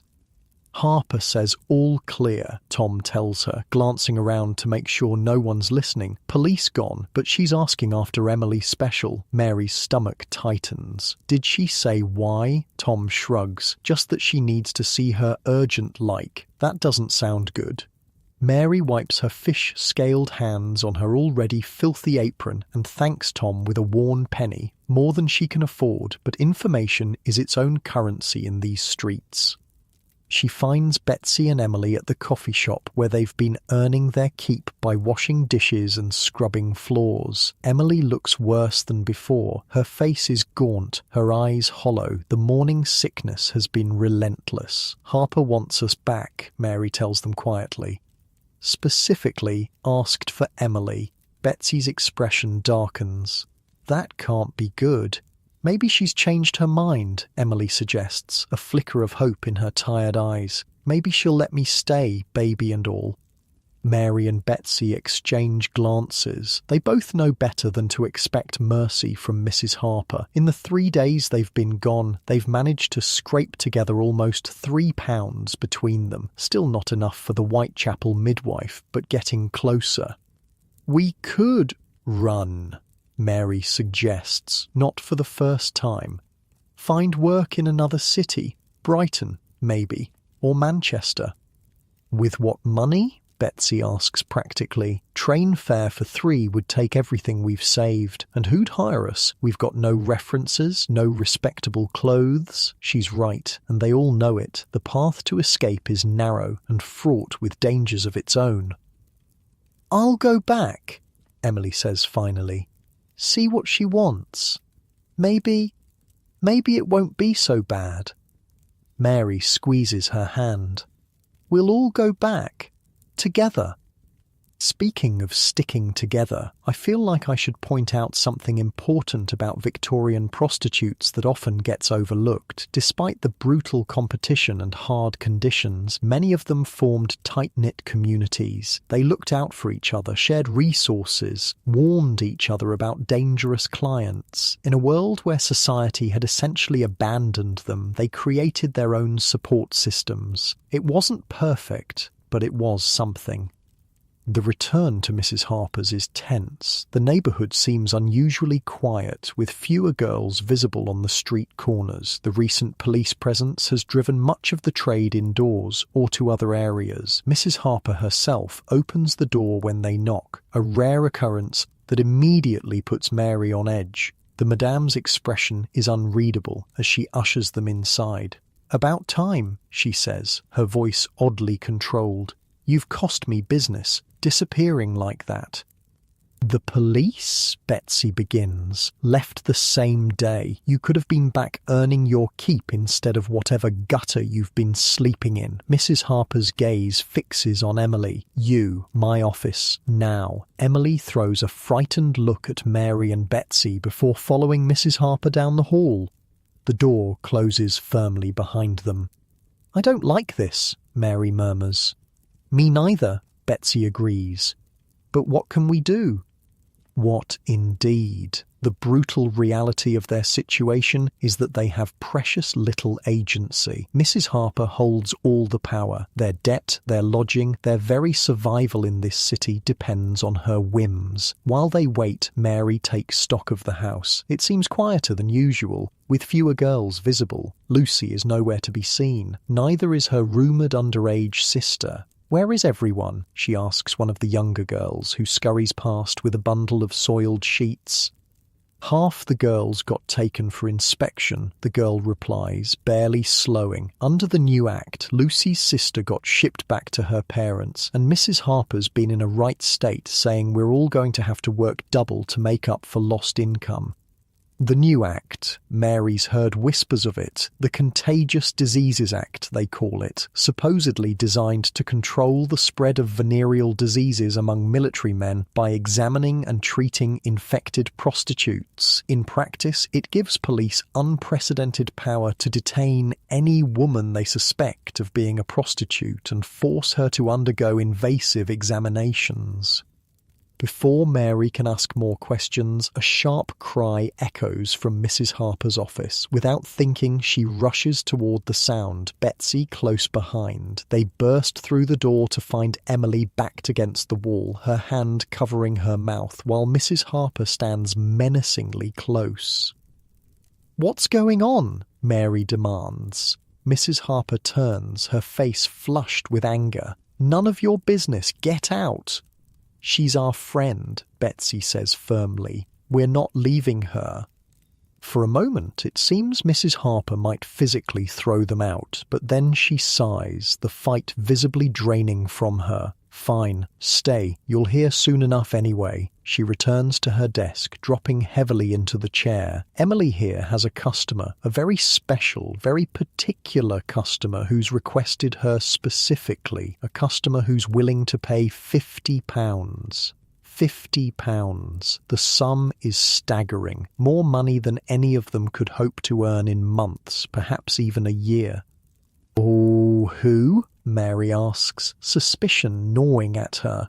"Duke of Montgomery, or his agent more precisely. The Duke has particular tastes, likes his women pregnant. The more visibly, the better." Emily's hand moves instinctively to her still flat abdomen, "But I'm not showing yet."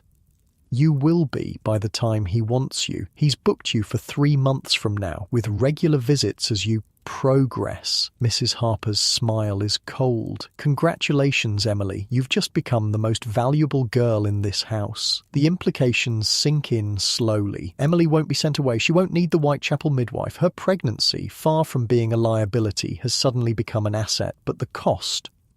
"And after?" Betsy asks, voicing what they're all thinking. "After she has the baby?" Mrs. Harper shrugs. "That's months away. We'll cross that bridge when we come to it." Which everyone in the room knows means Emily will likely be back to regular work as soon as physically possible. And the baby? Well, unwanted babies in places like this tend to disappear one way or another. "I want to keep it," Emily says suddenly, her voice stronger than Mary's heard it in days. "Whatever happens, I want to keep my baby." Mrs. Harper laughs, a harsh sound with no humour in it. "And how exactly do you plan to do that? Bring it to work with you? Rock the cradle between customers?" "I'll figure something out," Emily insists. "But that's my condition. I'll see this Duke, do whatever he wants, but the baby stays with me after." It's a bold demand from someone with so little power. Mary holds her breath, waiting for Mrs. Harper's explosion of rage, but it doesn't come. Instead, the Madame regards Emily with something almost like respect. "We'll see," she says finally. "If you bring in the money the Duke's promising, you'll have earned some consideration. Now all of you, get cleaned up. Regular customers will be arriving soon, and you've got income to make up." As they leave the office, Mary squeezes Emily's hand. That was brave. Emily's answering smile is tremulous but determined. "Had to try, didn't I? For the little one." It's a small victory in a place where victories of any kind are rare. But as Mary heads upstairs to prepare for the evening's work, she can't help but wonder what price Emily will ultimately pay for this temporary reprieve. I need to take a moment here to give you some context about the wider world of Victorian prostitution. See, what I've been describing so far, Mary, Betsy, Emily, and the other girls at Mrs. Harper's, they're what would have been considered lower to middle class prostitutes. They work in a brothel, they have limited agency, they service mostly working and middle class men. But there was a whole other world of prostitution in Victorian London. The high-class courtesans who lived in luxurious apartments, wore the finest clothes, and entertained the aristocracy and wealthy businessmen. These women operated in a completely different sphere, though they were still selling the same basic service. Picture this: while Mary is washing in dirty water and preparing to see a dozen sailors in a single night across town in Mayfair, a woman named Clara is soaking in a porcelain tub filled with hot water and perfumed oils.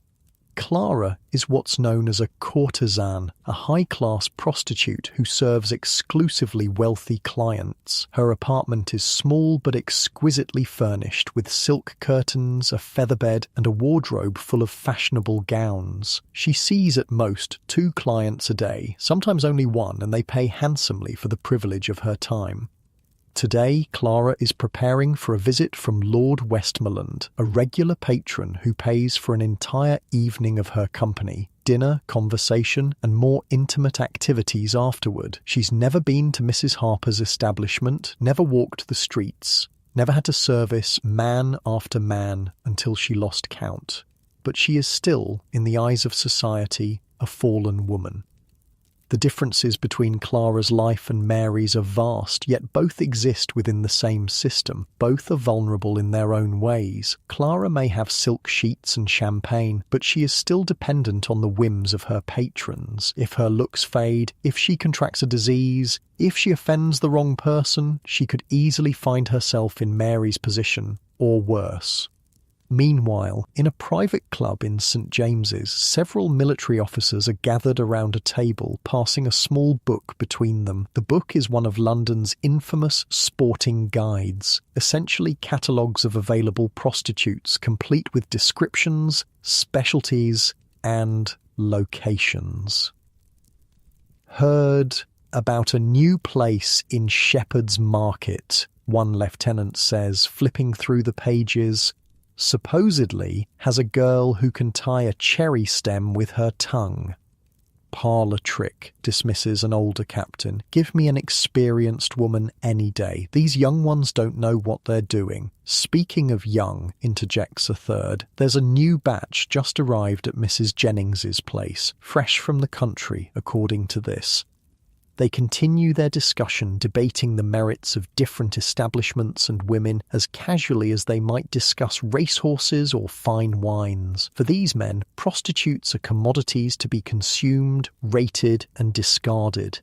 Wait, let me stop for a second. I need to tell you something crazy I discovered while researching this. These sporting guides were totally real. They had names like the Man of Pleasure's Guide and literally reviewed prostitutes like restaurant critics. One actual entry described a woman named Lucy as a splendid creature with the face of an angel and the body of a Venus, though somewhat marred by a slight limp from a childhood accident. They'd include prices, specialties, and sometimes even addresses. Victorian Yelp for sex workers, basically. One of the officers, a Colonel Barrett, has been quiet during this exchange. Now he speaks up. I'd be careful about those places near the docks these days. Word has it they're doing inspections under the new Contagious Diseases Act. Wouldn't want to get caught up in that mess. The others nod knowingly. The act, ostensibly created to protect military men from disease, has become a topic of much discussion in their circles. Necessary precaution, says the lieutenant. Can't have half the regiment laid up with the pox. Indeed, agrees the captain, though I hear some of the women are raising quite a fuss about it. Something about their rights. He chuckles, as if the very idea is absurd. Colonel Barrett doesn't join in the laughter. My cousin's a doctor at one of the lock hospitals, says the examinations are pretty brutal. Metal instruments, no anaesthesia, often performed by male doctors with minimal training, not to mention the stigma of being detained. They're prostitutes. Barrett, the lieutenant says dismissively. What do they expect? The colonel merely shrugs and returns to his brandy. He's seen enough of the world to know that women like Mary and Clara rarely have the luxury of expectations. Speaking of expectations, back at Mrs. Harper's, the evening is in full swing. Mary has already seen 4 customers and is preparing for her 5th. Her body aches, but she pushes the discomfort aside. The events of the past few days have put her behind on her payments to Mrs. Harper, and falling further into debt is not an option. As she washes between customers, a quick splash of water and a dab of perfume to mask odours, she hears the front door open downstairs and Mrs. Harper's voice raised in greeting. The tone tells her this is someone important. Mrs. Harper reserves her most effusive welcome for the highest-paying clients. Curious, Mary peeks over the banister. Standing in the hallway below is a distinguished-looking gentleman in an expensive coat, accompanied by a younger man carrying a small leather case. The older man is speaking quietly with Mrs. Harper, who nods eagerly at whatever he's saying. "Who is that?" Mary whispers to Betsy, who has emerged from her room to investigate the same commotion. "Don't know the older one," Betsy replies, keeping her voice low. "But the younger fellow with the case, that's Dr. Morris. He does inspections for the authorities under the new act." A chill runs through Mary. "Inspections? Here?" Looks that way. Harper must have finally decided to register the house officially. Probably thinks it's safer than operating under the radar now that they're cracking down. Registration meant regular, mandatory medical examinations for all the girls. It meant being officially listed as a prostitute in government records. It meant even less freedom than they already had. But before Mary can process this fully, Mrs. Harper calls up the stairs. "Mary, get down here. Special customer for you." With a quick, nervous glance at Betsy, Mary descends the stairs. Up close, the gentleman is even more imposing. Tall, with silver-streaked hair and the bearing of someone accustomed to authority. "This is Sir William," Mrs. Harper says, a note of deference in her voice that Mary has rarely heard. "He's looking for a companion for the evening, a private engagement at his club." A private engagement outside the brothel is unusual and generally reserved for the highest-paying customers. It also comes with its own risks. Being alone with a client in an unfamiliar location has ended badly for more than one girl Mary has known. "Sir William is a very respected physician," Mrs. Harper continues, clearly sensing Mary's hesitation, "and a generous patron. You'll be well compensated for your time." The man called Sir William studies Mary with clinical detachment. She appears healthy enough. "However, I'd like Dr. Morris to confirm before we proceed." Mrs. Harper nods eagerly. Of course. Mary, go with the doctor to the examination room. Sir William, perhaps some tea while you wait." The examination room is really just one of the smaller bedrooms, hastily cleared of its usual furnishings and equipped with a table and some basic medical supplies. Dr. Morris, a thin man with spectacles and nervous hands, instructs Mary to undress and lie on the table. I'll just say this, Victorian medical examinations for prostitutes weren't about healthcare, they were about control. The speculum, invented in the 1840s, became a tool of both medical examination and social punishment. Women described these examinations as instrumental rape, invasive, painful, and deeply humiliating, especially when performed by male doctors with little concern for their comfort or dignity. When the examination is complete, Mary redresses with trembling hands. Dr. Morris has been impersonal but not cruel, yet the experience leaves her feeling violated in a way that her usual work somehow doesn't. Perhaps because at least with customers, the transaction is clear. This felt like punishment simply for being who she is. "You're clean," Dr. Morris tells her, not meeting her eyes as he packs away his instruments. "I'll inform Sir William." Downstairs, Sir William receives the news with a satisfied nod. "Excellent. Then we shall proceed." He turns to Mary. "My carriage is waiting outside. I trust you have something more suitable to wear?" Mary thinks of her one good dress, saved for special occasions. "Yes, sir, I'll just fetch it." "Do hurry," he says, checking his pocket watch. "I have an engagement at 9. As Mary returns to her room to change, her mind races. Who is this man really? What does he want with her? The fee Mrs. Harper mentioned is substantial, enough to significantly reduce her debt if she receives even a fraction of it. Betsy is waiting in their room, her expression concerned. Private engagement? Mary nods, quickly changing into her better dress, a dark blue wool that's only slightly outdated in its style. Some doctor, Sir William. Betsy's eyes widen. Sir William Acton, the one who wrote that book about prostitution? I don't know. Maybe. Does it matter? Mary, he's one of the main supporters of the Contagious Diseases Act. He thinks all prostitutes are morally corrupt and mentally deficient. His research is why they're able to treat us like animals. This new information sends a fresh wave of anxiety through Mary.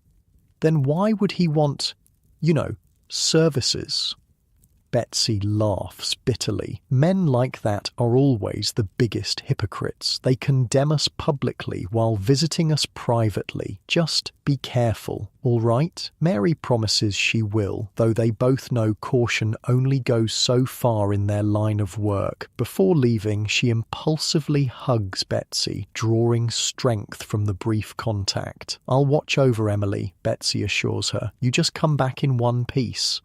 Sir William's carriage is indeed waiting, a luxurious private vehicle with the Acton family crest on the door, confirming Betsy's identification. The interior is plushly upholstered in dark green velvet, a stark contrast to the hard wooden benches Mary is accustomed to on the rare occasion she can afford public transportation. Sir William himself is already seated inside, his expression difficult to read in the dimly lit interior. As Mary settles across from him, the carriage begins to move. "You seem nervous, miss." He pauses, eyebrow raised. "Mary, sir." "Just Mary? No surname?" She hesitates. She rarely gives her real surname to customers. "Smith, sir." He smiles thinly, clearly recognizing the lie, but not calling her on it. "Very well, Miss Smith. You needn't be nervous. I simply require female companionship for a social gathering. You will be expected to be charming, attentive, and discreet. Can you manage that?" "Yes, sir." Mary has played many roles for many men. Charming companion seems relatively straightforward by comparison. Good. He reaches into his coat and withdraws a small purse, which he hands to her. "Half now, half when the evening concludes. I trust that's acceptable." Mary opens the purse to find more money than she's held at one time in her entire life at Mrs. Harper's. She quickly tucks it away, trying to maintain a professional demeanour despite her shock. "Yes, sir. Thank you." "I should clarify," Sir William continues, his tone conversational, "that while you will be expected to project the appearance of a lady, you should not forget what you are. The gentleman present will understand your true nature, though it will remain unspoken." There it is, the reminder of her place, lest she get ideas above her station. Mary has heard variations of this speech from wealthy clients before. They want the illusion of respectable company without having to actually respect the women providing it. "I understand, sir." "I should hope so. I found that girls from your background often harbour unrealistic expectations when exposed to better society. It invariably leads to disappointment." The carriage rolls through progressively wealthier neighbourhoods, eventually arriving at a stately building on Pall Mall, one of London's exclusive gentlemen's clubs. As Sir William helps her down from the carriage, he offers one final instruction. "You are my niece from the country, visiting London for the season. You are shy but eager to learn about city life. That should explain any rustic mannerisms or lack of sophistication." Mary nods, already slipping into the role. She straightens her posture, softens her expression, and follows Sir William into a world she has only glimpsed from the outside, a world of wealth, power, and privilege that exists in parallel to her own, separated by barriers far more substantial than the club's imposing doors. Inside, the club is all polished wood, leather chairs, and the murmur of cultured voices. Men in evening attire gather in small groups while uniformed servants move discreetly among them. Mary notices a few other women scattered throughout the room, all exquisitely dressed, all wearing the same carefully composed expressions that Mary recognizes immediately. They too are playing roles. As Sir William guides her through the room, making introductions to various colleagues and associates, Mary maintains her character, the innocent country niece, suitably impressed by London's sophistication. She laughs at the right moments, expresses appropriate wonder at stories of foreign travel and political intrigue, accepts glasses of champagne that she barely sips. And all the while, she observes. She sees how these powerful men interact, the subtle hierarchies, the unspoken rules. She notices which of them regard her with simple courtesy and which with barely concealed hunger. She catalogues the names, the connections, the whispered asides not meant for her ears. This, she realizes, is what Clara the courtesan experiences regularly, this strange intersection of social performance and commerce, where the line between companion and commodity blurs. It's exhausting in a different way than her usual work, demanding constant vigilance and adaptation.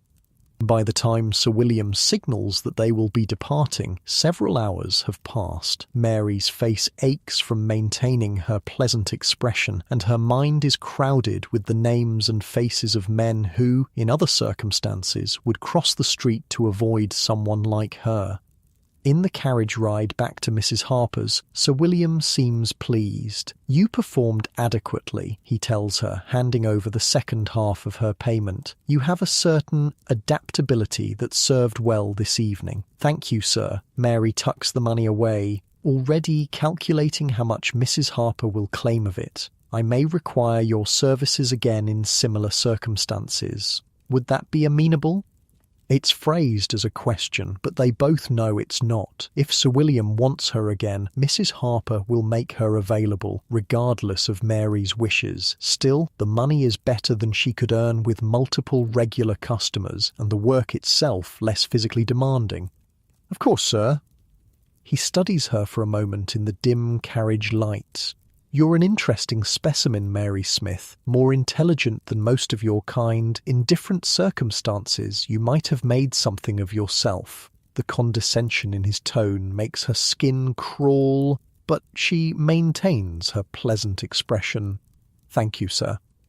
I've studied women like you extensively, you know, written papers on the prostitute's mind and moral character. Most of your colleagues lack the capacity for genuine feeling or higher thought. They're driven purely by base impulses and immediate gratification. But occasionally one finds an exception." Mary says nothing. What could she possibly say to a man who has reduced her entire existence to a research subject, who believes he understands her better than she understands herself?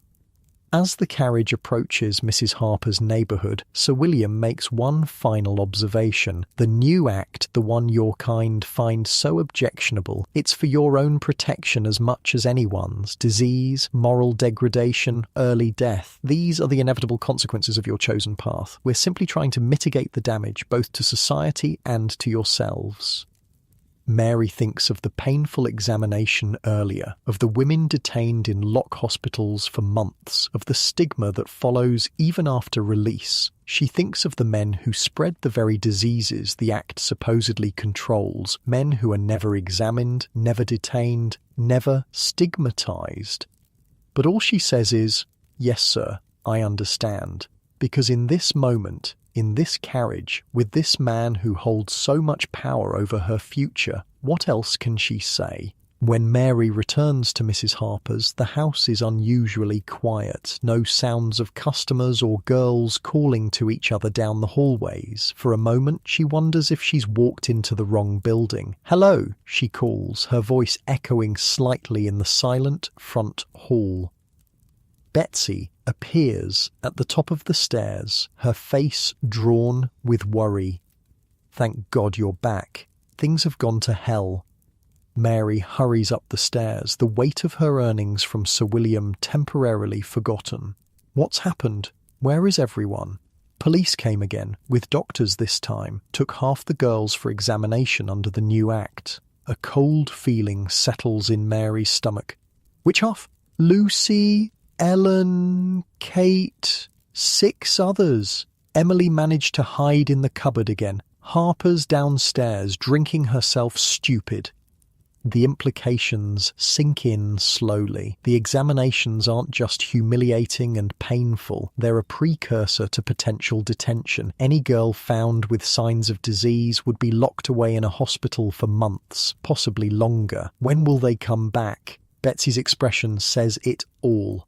If they're clean, maybe tomorrow. If not, they both know what that means. The lock hospitals, places where infected women are detained until deemed cured, are notorious. Poor food, harsh treatment, endless medical treatments that often do more harm than good. It's because of the registration, isn't it? Mary says quietly. Harper officially registered the house, and now they can come whenever they want. Betsy nods grimly. Seems that way. She thought it would protect us from random raids. Instead, it's just made us easier targets. Mary sinks onto the top step, suddenly exhausted. The evening with Sir William, which had seemed like a fortunate break financially, now feels like part of a larger, more sinister pattern. The very man who championed the laws that threaten her and the other girls is also a customer, viewing them simultaneously as moral defects to be controlled and bodies to be purchased. Here, she says, withdrawing the purse of money from her bodice. I got paid well tonight. We should hide most of it before Harper finds out exactly how much. Together, they count the money, more than Mary has ever earned in a single night. They set aside what they'll give to Mrs. Harper, enough to satisfy her, but not so much that she'll grow suspicious. The rest they divide into 3 portions, one each for Mary and Betsy, and a third for Emily, whose situation grows more precarious by the day. Where is she? Mary asks, realizing she hasn't seen the pregnant girl yet. Asleep. The sickness is getting worse. She can barely keep anything down. Mary's heart sinks. Emily needs proper care, proper food, rest, none of which are available in a brothel where a girl's worth is measured by how many men she can service in a night. They hide their respective shares of money in their usual spots, sewn into mattress seams, tucked into loose floorboards, concealed in the hollowed-out heels of boots. Small fortunes that grow coin by coin, hidden from Mrs. Harper's grasping hands and the prying eyes of customers. Speaking of customers, I found this utterly bizarre account from a doctor who treated prostitutes in the 1860s. He described one woman who had a small metal box surgically implanted under her skin, like actually stitched into a pocket she'd cut in her thigh, where she kept her savings. She was so terrified of having her money stolen that she literally put it inside her body. Just the desperation that would drive someone to that extreme is almost impossible to imagine. The next morning brings news, though not the kind they'd hoped for. Tom the chestnut seller stops by with word from a friend who works at the Lock Hospital. Lucy and Ellen passed inspection, he tells Mary when she meets him at the back door. They'll be back today. But Kate and 2 others, they got the disease, locked up for at least 3 months. Mary thanks him with a penny and the last of yesterday's bread. 3 months. It might as well be a lifetime. By the time those girls return, if they return, their places will have been filled, their regular customers claimed by others, their meagre possessions distributed among those who remain. And Mrs. Harper's response to this disruption, to demand more from those left behind. Double shifts, she announces at breakfast, her bloodshot eyes and trembling hands betraying her hangover. All of you, we've got to make up for the lost income. Mary, you'll take Kate's regulars in addition to your own. Betsy, you'll cover for Sally. Emily. Her gaze hardens as it lands on the pregnant girl, who's managed only a few bites of porridge. You're still sick, I see. Emily nods miserably, one hand resting protectively on her abdomen. Well, you'd better get over it quick. The Duke's agent will be by next week to check on your progress. If you look like death warmed over, he might reconsider his investment. The casual cruelty of this statement hangs in the air. Emily is no longer even a person in Mrs. Harper's eyes. Just an investment whose value depends on how well she can perform her assigned role. I'll help her, Mary says impulsively. If I take on extra customers, I can give her some of my time to rest. Mrs. Harper's eyebrows shoot up. Feeling charitable, are we? Fine, but you'll still need to meet your quotas. I don't care if you sleep standing up between customers. After breakfast, as the girls disperse to prepare for the day's work, Mary helps Emily back to their room. The younger girl is shaking. Whether from illness or fear is hard to tell. She hates me, Emily whispers as Mary helps her into bed. She's going to find a way to get rid of me, baby and all. No, she won't, Mary says firmly. You're worth too much to her now. The Duke's payment will keep her happy, but they both know Mrs. Harper's goodwill extends only as far as her financial interests. If a better opportunity presents itself, or if Emily's condition becomes too problematic, the madam won't hesitate to discard her. Try to rest, Mary tells her, tucking the thin blanket around her friend. I'll check on you between customers. The day that follows is one of the hardest Mary has experienced since coming to London. True to her word, Mrs. Harper assigns her a double load of customers, a parade of men, most of whom she's never seen before, each with their own demands, preferences, and occasional cruelties. By mid-afternoon, Mary's body is screaming in protest. Every movement sends pain shooting through her lower back and thighs. Her throat is raw from feigning the sounds of pleasure that most customers expect. Her mind feels foggy, disconnected from her body as a means of self-preservation.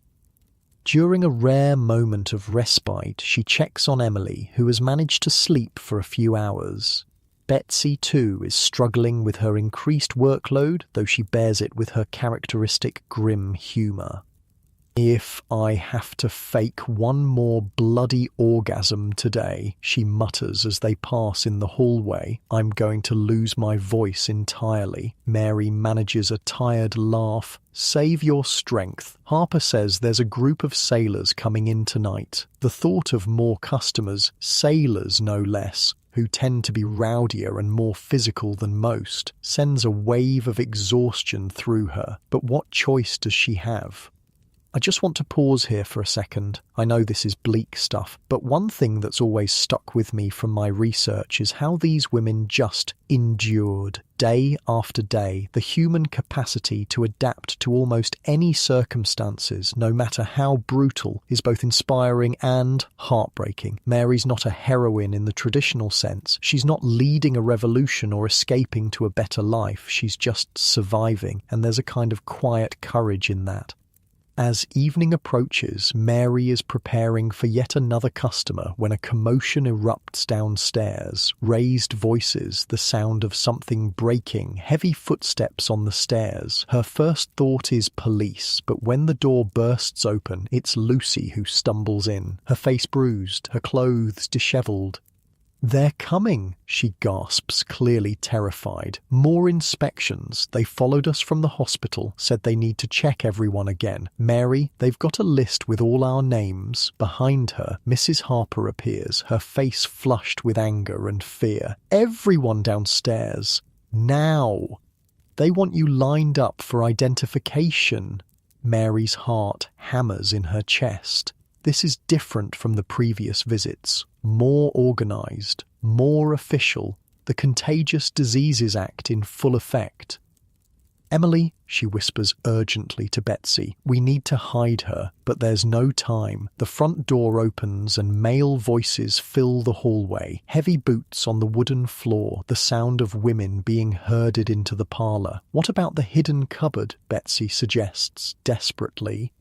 They might know about it by now. Lucy or one of the others might have told them under pressure. They look around frantically for another hiding place, but their room offers few options. The bed is too low to the ground, the wardrobe too obvious. The roof, Mary says suddenly, through the attic window. She can hide on the roof until they're gone. It's a desperate plan, but it's all they have. Together, they help Emily up the narrow stairs to the attic, a dusty space used mainly for storage. The small window at the end opens onto a section of sloped roof, hidden from the street below by the building's facade. "Just stay flat and quiet," Mary instructs as they help Emily through the window. "We'll come get you as soon as they're gone." The fear in Emily's eyes is palpable, but she nods, understanding the necessity. "Be careful," she whispers before disappearing onto the roof. Mary and Betsy barely make it downstairs before the police and medical officers reach the upper floors. They join the line of girls in the parlour, hearts racing, trying to look as calm as possible. The scene that unfolds is like something from a nightmare. Each girl is called forward, her name checked against a list. She's then taken to a side room where a doctor waits to examine her. Those who have already been examined and deemed clean are separated from those awaiting inspection. "Mary Smith," calls a police officer, reading from his list. Mary steps forward, her mouth dry with fear. This is it, the moment when the full force of the law reaches into her life, claiming ownership of her body in the name of public health. The examination room is small and cold, with a single chair and a table covered in a white cloth. The doctor, an older man with cold eyes and mechanical movements, barely looks at her face as he instructs her to undress. "Hurry up," he says impatiently. "I've got 12 more after you." The examination itself is brief but humiliating. Clinical probing with metal instruments, brusque comments about her physical state, notes made in a small book. No explanation, no gentle words, no acknowledgement of her as a human being rather than a potential carrier of disease. "Clean," the doctor declares finally, making a mark in his book. "Next room." The next room holds the girls who have passed inspection. Lucy is there, along with several others, their expressions a mixture of relief and lingering trauma. But Betsy is nowhere to be seen. "Where's Betsy?" Mary whispers to Lucy when she has a chance. Lucy's eyes fill with tears. "They're taking her. Said she's showing symptoms." No. Not Betsy, strong, practical Betsy, who has survived 8 years in this life, who knows every trick, every strategy for staying safe, who has plans to save enough to open a small shop someday. Before Mary can process this, the door opens and Betsy is led in. Not to join them, but to collect her things under supervision. Her face is blank, the kind of emptiness that comes from shock. 30 minutes to pack, the officer with her announces. One small bag only. While the officer is momentarily distracted by a question from one of the other girls, Mary manages to move close enough to Betsy to whisper, "Where?" "Royal Albert," Betsy murmurs back, naming one of London's lock hospitals. "South Ward." "I'll come," Mary promises, the words tumbling out before she can think about whether it's a promise she can keep. "I'll find a way." Betsy's expression softens for just a moment, a flicker of her usual self breaking through the shock. "Look after Emily," she whispers, "and yourself." Then she's gone, led away to pack her meagre possessions before being transported to the hospital where she'll remain for months. Separated from everything familiar, subjected to painful treatments, her freedom entirely surrendered to medical authority. The officers and doctors leave shortly afterward, having completed their inspection of all registered women in the house. As soon as they're gone, Mary races upstairs to retrieve Emily from her precarious hiding place on the roof. The pregnant girl is cold and frightened, but otherwise unharmed. When Mary tells her about Betsy, she begins to cry, silent tears that seem to come from a place of utter exhaustion. "What are we going to do?" she asks, her voice small. It's the question that hangs over all of them now. With Betsy gone, Kate and the others locked away, and the constant threat of further inspections, their already precarious existence feels more fragile than ever. Later that night, after the last customer has gone and the house has settled into uneasy silence, Mary sits by the window in their now half-empty room. Emily sleeps fitfully on the mattress they once shared with Betsy, her face troubled even in sleep. Outside, London continues its nighttime rhythms, distant shouts from taverns, the occasional carriage passing by, the muted sounds of a city that never truly sleeps. Somewhere out there, Betsy is lying in a hospital ward, surrounded by strangers, her future uncertain.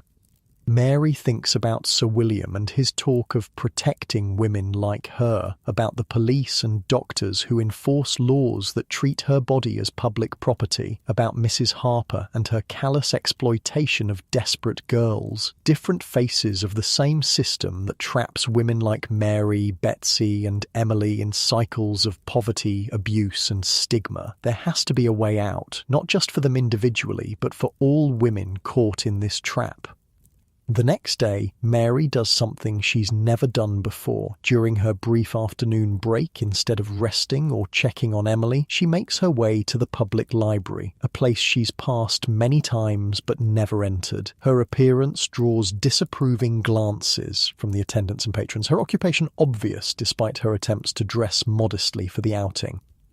But she persists, asking in a quiet voice for any newspapers or publications that mention the Contagious Diseases Act. The librarian's eyebrows rise, but he directs her to a reading room where recent periodicals are kept.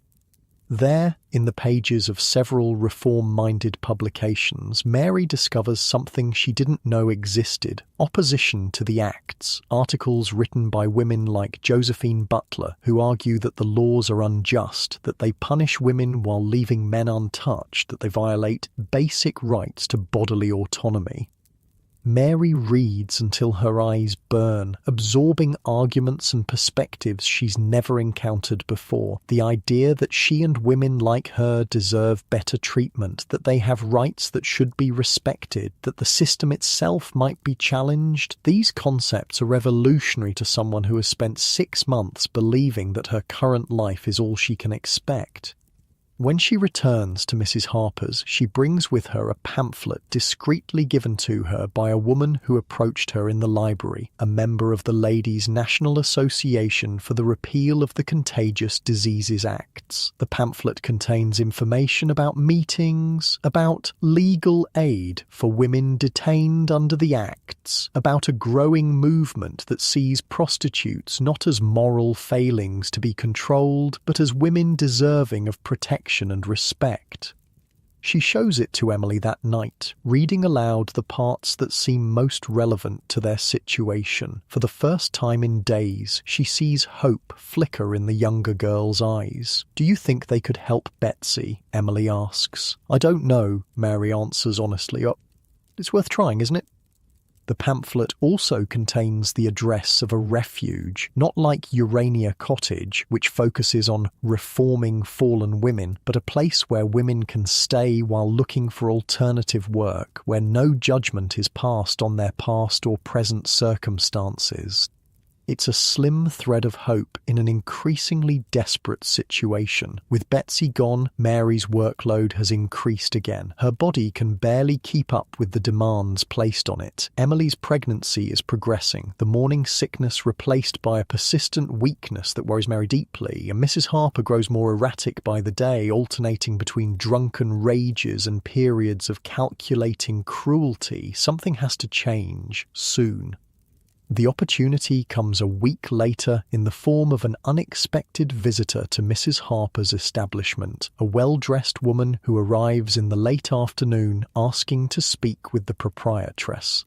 From her position at the top of the stairs, Mary watches the interaction with curiosity. The visitor is unlike their usual clientele, female for one thing, and carrying herself with the confident posture of someone accustomed to respect. Her clothing is expensive but understated, her manner direct but not aggressive.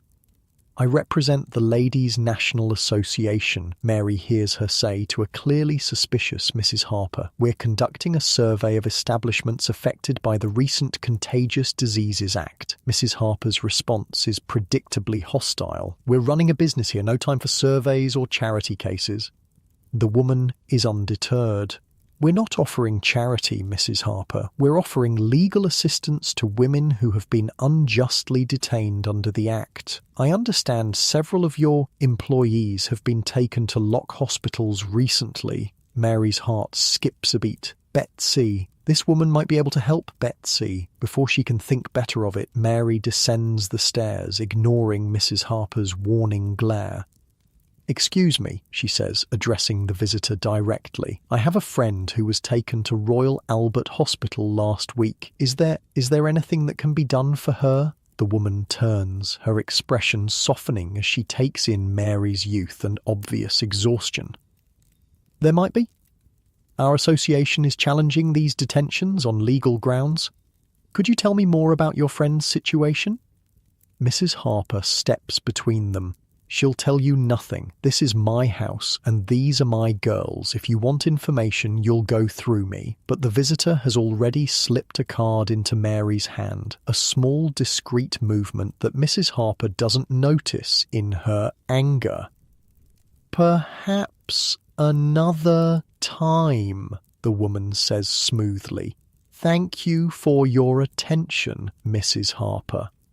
After she's gone, Mrs. Harper rounds on Mary. "What the hell do you think you're doing, talking to people like that about our business?" "I just thought you're not paid to think," Mrs. Harper snaps. "You're paid to keep your mouth shut and your legs open. One more stunt like that, and you'll be out on the street. Understand?"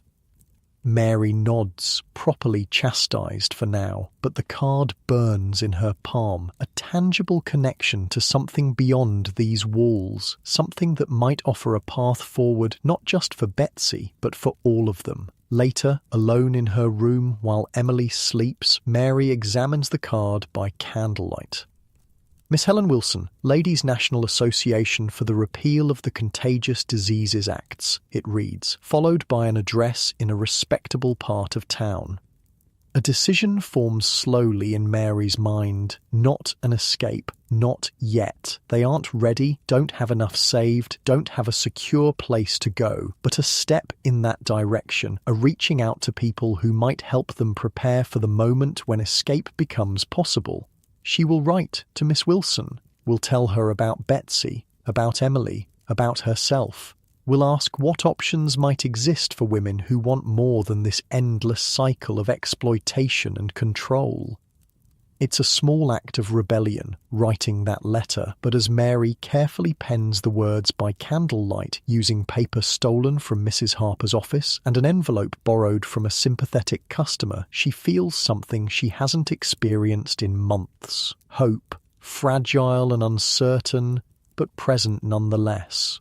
Hope that maybe, just maybe, there's a future beyond these walls, beyond inspection tables and lock hospitals, beyond men who use her body and discard her humanity, beyond the life that circumstance and society have told her is all she deserves.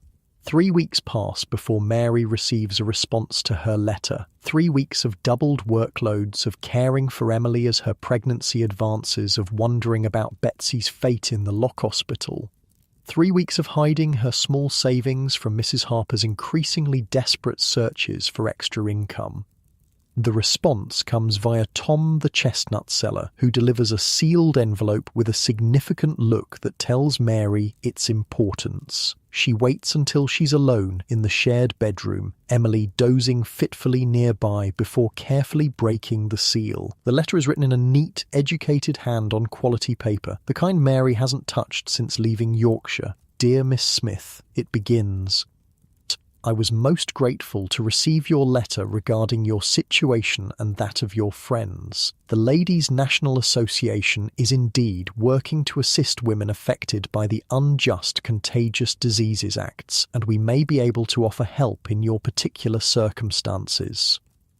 Regarding your friend at Royal Albert Hospital, I have made inquiries. Miss Rebecca Wilson, whom you refer to as Betsy, is indeed being held there. Our association has a visitor who attends the hospital weekly, and she has been able to speak with Miss Wilson. She is physically well, though the treatments are unpleasant, and her spirits remain remarkably strong given the circumstances.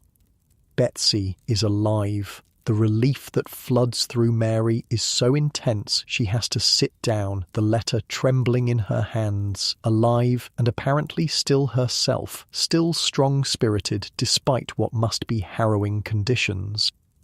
As to your pregnant friend, the letter continues, there are several homes that might accept her once her confinement approaches. These are not like the reformatories you mentioned fearing, but places where women may give birth safely and keep their infants if they wish, while learning skills for future employment. I have enclosed information about 2 such establishments. Mary unfolds a second sheet of paper containing details of homes for unwed mothers, addresses, requirements, costs. Her heart sinks slightly at the latter. Even the most affordable option would require more than she and Emily have managed to save so far. Finally, regarding your own situation, you expressed interest in finding alternative employment, though you cited concerns about references and respectability. These are valid concerns, but not insurmountable obstacles. Our association maintains connections with several employers who understand that a woman's past need not determine her future. If you would like to discuss these matters further, I will be at Covent Garden Market this coming Tuesday at 10 o'clock in the morning near the flower stalls. I shall be wearing a blue bonnet with white trim. If this time is not convenient, please send word via your messenger and we can arrange another meeting. With sincere hopes for your welfare, Helen Wilson Ladies National Association. Mary reads the letter twice more, committing its contents to memory before carefully burning it in the candle flame. Evidence of outside communication would enrage Mrs. Harper, who guards her control over the girls jealously. As she watches the paper curl and blacken in the flame, Mary considers her options. Meeting Miss Wilson means missing morning customers, which means facing Mrs. Harper's wrath. But the potential benefits, help for Emily, news of Betsy, a possible path out for herself, outweigh the risks. What was that? Mary turns to find Emily awake, watching her with tired eyes.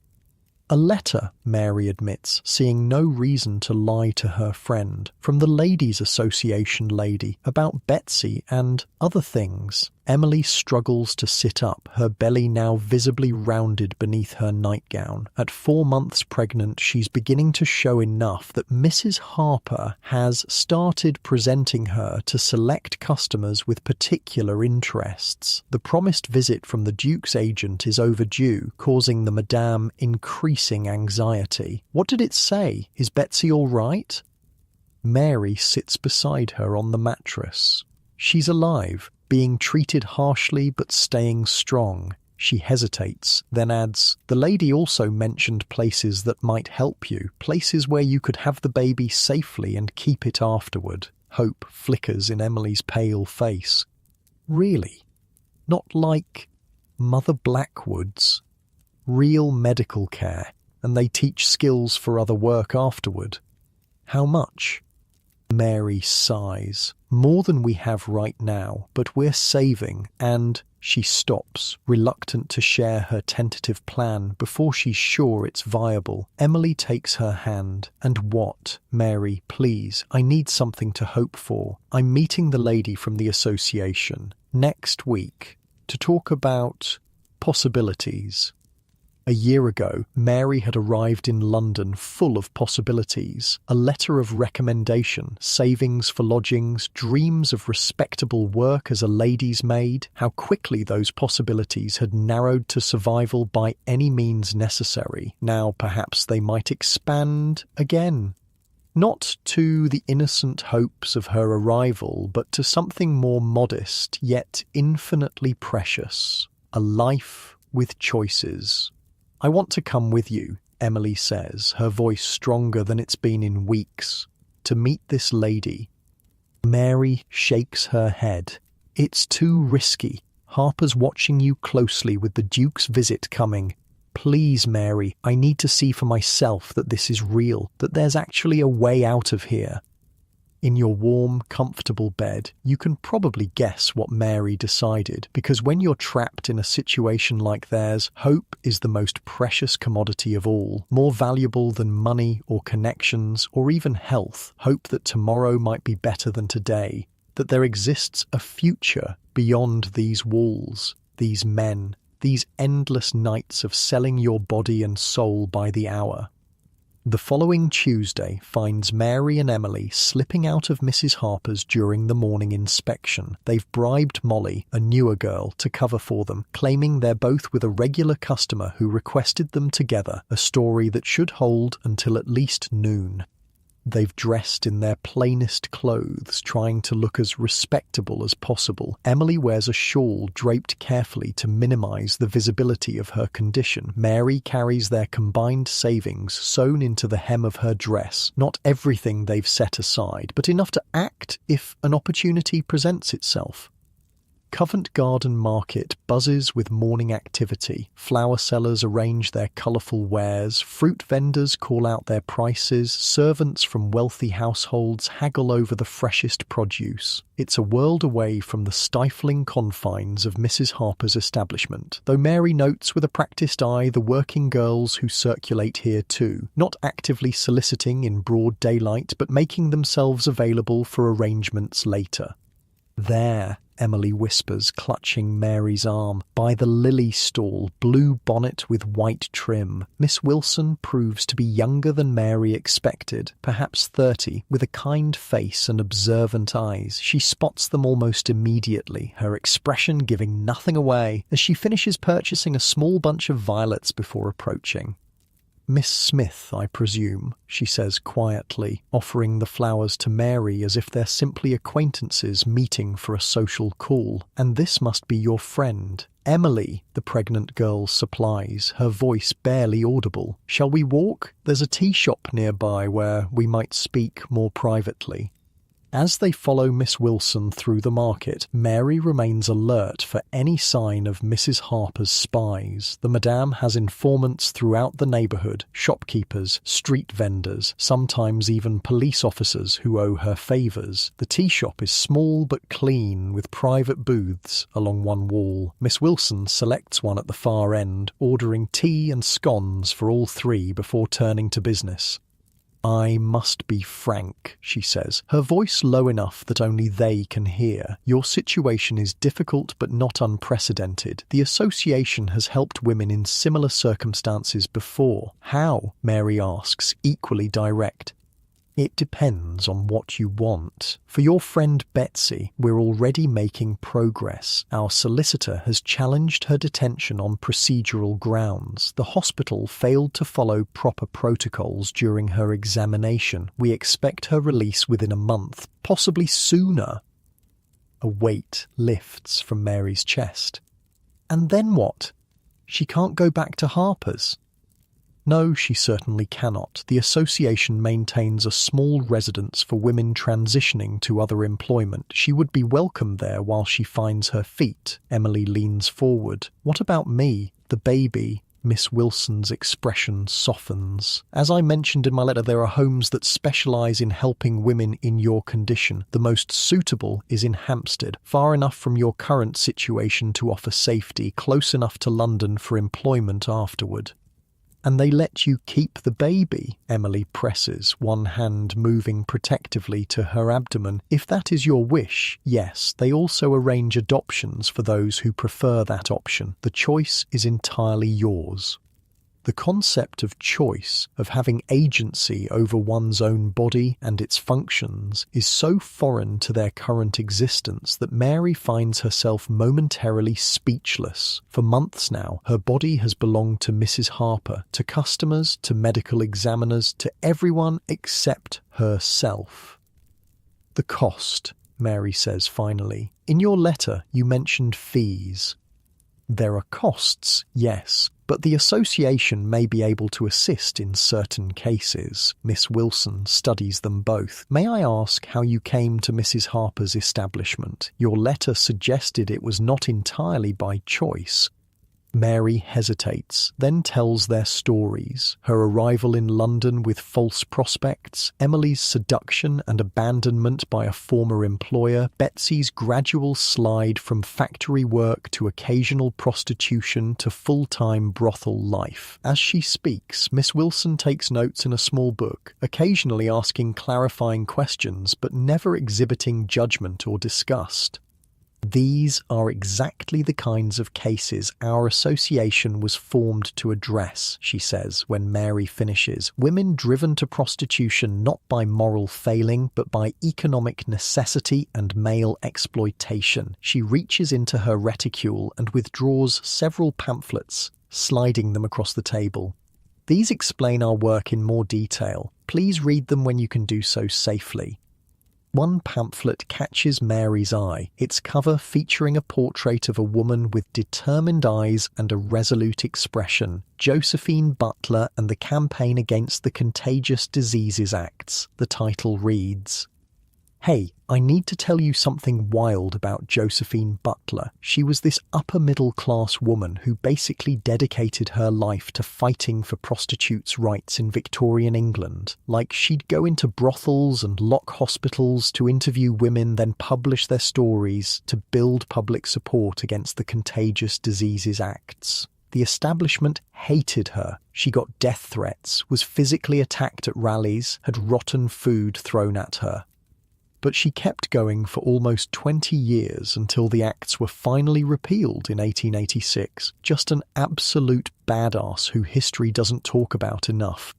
"How does this work?" Mary asks, gesturing to the pamphlets. "Practically speaking, if we wanted to leave Harper's today," Miss Wilson considers this, "it would be challenging but not impossible. The home in Hampstead could take Emily immediately. I happen to know they have a vacancy. For you and Betsy, the residence I mentioned has limited space, so there might be a short wait. However, we could arrange temporary lodgings in the meantime." "And work? After?" "That depends on your skills and preferences. Domestic service is the most common path, though the association also has connections with respectable workshops and manufactories. Some women choose to emigrate to the colonies, where their past is unknown and demand for female workers is high." Emily's eyes widen. "Emigrate? You mean leave England altogether?" "It's an option, not a requirement," Miss Wilson clarifies. "The association sponsors several women each year for passage to Canada or Australia. With proper references, which we can provide, a woman can build an entirely new life."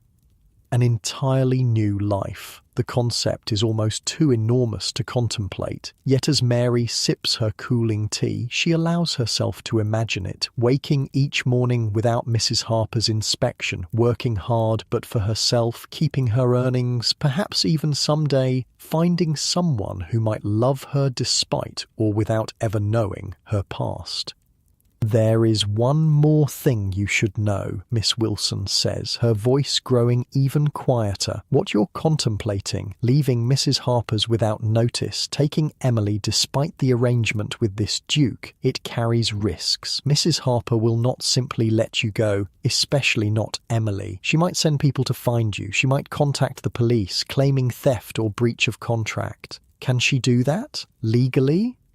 The law is complicated when it comes to women in your situation. On paper, you are free to leave at any time. In practice, the authorities often side with establishments like Mrs. Harper's, especially if money is exchanged to encourage their cooperation. It's what Mary feared, but needed to hear confirmed. This won't be as simple as walking away. They'll need to be careful, strategic, and they'll need help. "What would you advise?" she asks Miss Wilson directly. "Plan carefully. Save as much as you can. When the moment comes to leave, do so without warning and go directly to a safe location. The association can help with the latter." She hesitates, then adds, "And understand that even with the best preparation, there will be risks and hardships ahead. The path out of prostitution is rarely smooth." They talk for nearly an hour more, discussing practical details, how to communicate safely, what to bring when they leave, what documents might be needed for future employment. By the time they part, Mary has a clearer sense of what might be possible, though the obstacles remain daunting. "We'll help you," Miss Wilson promises as they prepare to go their separate ways outside the tea shop. "Whatever you decide, but please be careful until then." The walk back to Mrs. Harper's is tense, both women acutely aware that their absence may have been discovered by now. They separate a block from the house, Emily going in through the front door with a story about feeling ill and stepping out for air, Mary slipping in through the back entrance used by tradespeople. Mary has barely reached the kitchen when Mrs. Harper appears, her face flushed with rage. "Where the hell have you been?" she demands, grabbing Mary's arm with bruising force. "Half the morning's customers turned away because you weren't here." "I'm sorry, Mrs. Harper. I felt ill and needed." The slap catches her by surprise, though it shouldn't. Mrs. Harper's temper has grown increasingly volatile as the financial pressures on the house mount. "Ill? You look well enough to me, well enough to be out gadding about while the rest of us work." Mary doesn't correct the assumption that she's been enjoying leisure time. "Better that than the truth. It won't happen again," she says, keeping her eyes downcast in a show of contrition. "Damn right it won't. You'll make up the lost income tonight. Double shift, no breaks. And your food allowance is cut for the week." It's a harsh punishment, but not unexpected. Mary accepts it without protest, knowing that resistance would only make things worse. What matters is that their meeting with Miss Wilson went undiscovered. The possibility of escape remains intact. Later that day, when she finally has a moment alone with Emily, they compare notes in hurried whispers. No one seems to have connected their absences or suspected they were together. Their secret remains safe. "We need to tell Betsy somehow," Emily says. "That help is coming." Mary nods. "Miss Wilson said her association has a visitor who sees her weekly. Maybe they can pass a message. When do we go? To the places she mentioned?" It's the crucial question. Timing their escape requires balancing multiple factors. Betsy's release, Emily's advancing pregnancy, their slowly growing savings, Mrs. Harper's fluctuating vigilance. "Not yet," Mary decides reluctantly. "We need more money, and we need Betsy. Another month, maybe less if we're careful." Emily's face falls, but she doesn't argue. They both understand the precariousness of their position, the danger of acting too hastily.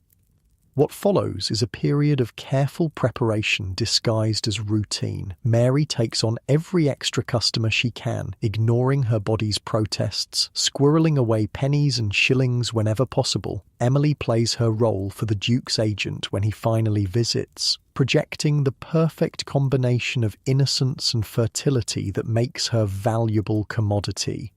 Beneath these performances, they plan, save, and wait for news of Betsy. That news comes 3 weeks later, delivered again by Tom the chestnut seller. Betsy has been released from the Lock Hospital. She's staying at the association's residence, recovering her strength. She's asking about them. "Did she send a message?" Mary asks urgently. Tom shakes his head. "Just that she's safe and thinking of you both. It's enough. Betsy is free, recovering, away from Mrs. Harper's reach. One piece of their plan is falling into place."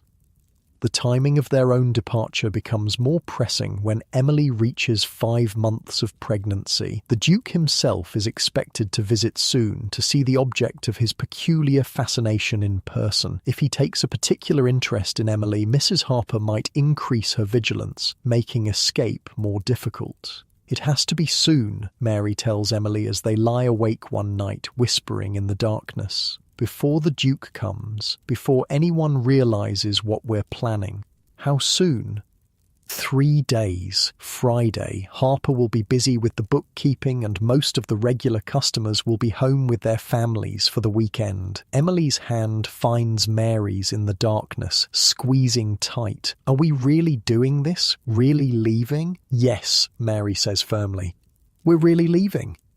The plan itself is simple by necessity. On Friday afternoon, during the brief lull between day and evening customers, they'll slip out with only what they can carry discreetly. They'll go directly to the address Miss Wilson has provided, a small boarding house run by a supporter of the association where they can stay until more permanent arrangements are made. Their combined savings won't last long, but Miss Wilson has assured them that the association will help with immediate needs while they find their footing. It's a fragile safety net, but more than they've had since coming to London. The morning of their planned escape dawns grey and drizzling, typical London weather that Mary finds oddly comforting in its familiarity. She goes about her usual routine with deliberate normalcy, seeing morning customers, eating the meagre breakfast Mrs. Harper provides, helping Emily prepare for the day ahead.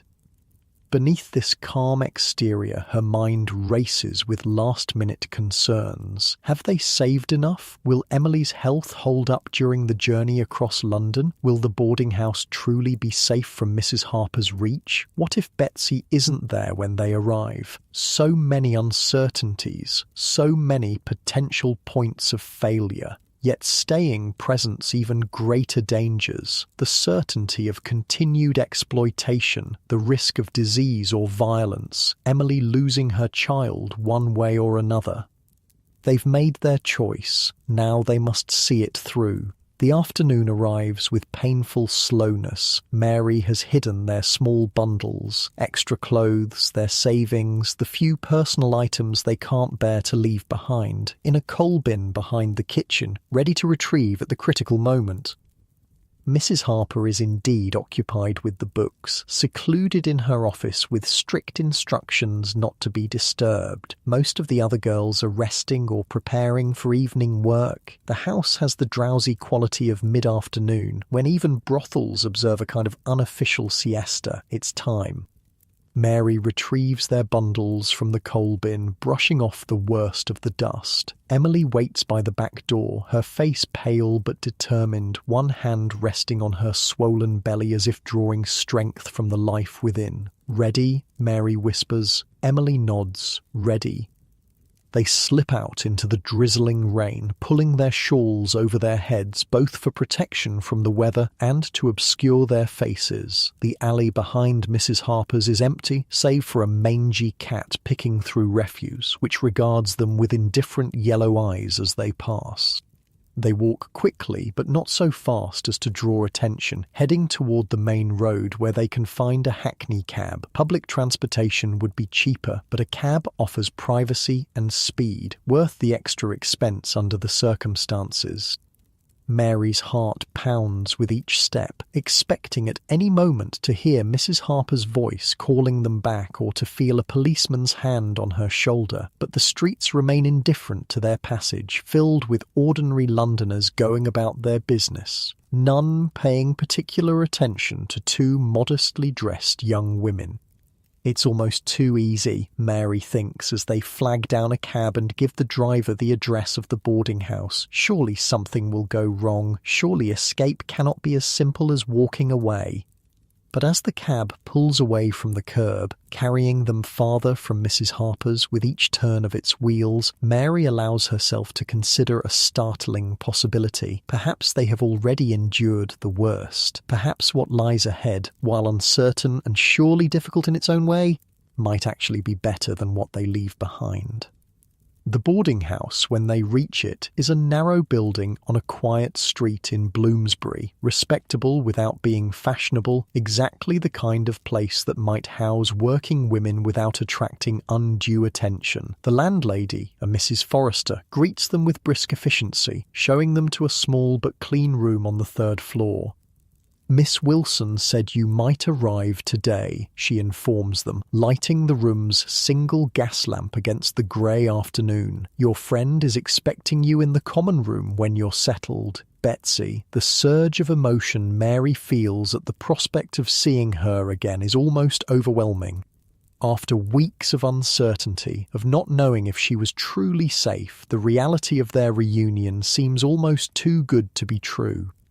But there she is in the common room, thinner than before, with shadows under her eyes, but unmistakably Betsy. She rises from her chair when they enter, and for a moment the three women simply stare at each other, overcome by the improbability of their reunion.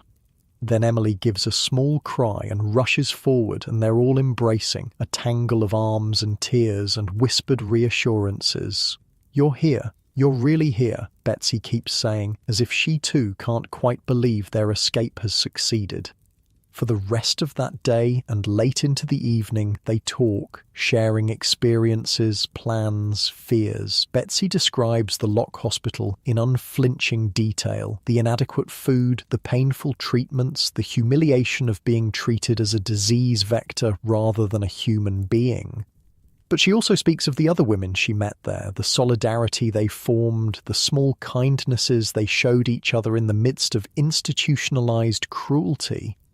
There was this girl, Annie, she tells them, couldn't have been more than 16, first time in the trade and caught the clap right away, terrified out of her mind. We all looked after her, shared our food rations, took the blame when she broke rules, taught her how to manage the doctors.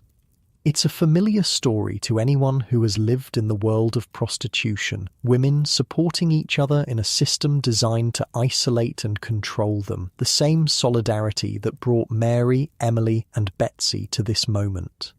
As night falls, they discuss what comes next. Betsy has already been at the boarding house for 2 weeks, regaining her strength and exploring options through the Ladies' Association. She's been offered work in a laundry, hard labour but honest pay, and is considering it while looking for something better suited to her skills with numbers.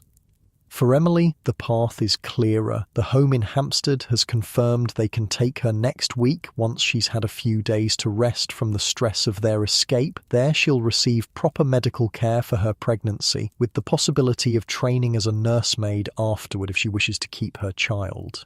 "And you?" Betsy asks Mary. "What will you do?" It's the question Mary has been asking herself for weeks, with no clear answer. Unlike Emily, whose pregnancy creates specific needs, or Betsy, whose longer experience in London has given her connections and knowledge, Mary occupies an uncertain middle ground. Too experienced to return to innocent country life, not experienced enough to navigate London's limited opportunities for women on her own. "Miss Wilson mentioned emigration," she says slowly. "Canada or Australia, a fresh start where no one knows me." Betsy nods thoughtfully. "I've heard the association has good connections there. Set you up with a respectable position, proper housing, but it's far, Mary, a whole ocean away."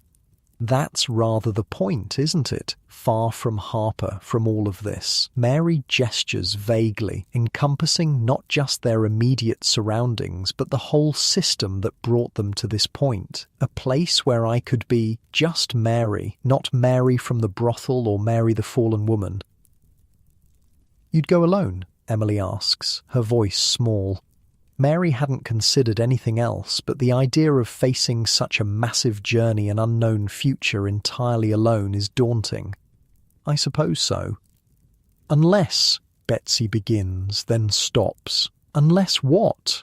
"Unless someone went with you." Betsy meets her eyes. "I've been thinking about it too. There's not much for me here, is there? Same bad options, same bad memories, but out there might be different. The possibility unfolds between them, not just escape from their past, but a journey towards something new, together. It's too much to process in this moment of exhaustion and emotion, but it plants a seed, a direction to consider. They talk late into the night, making plans, adjusting them, allowing themselves to hope in ways they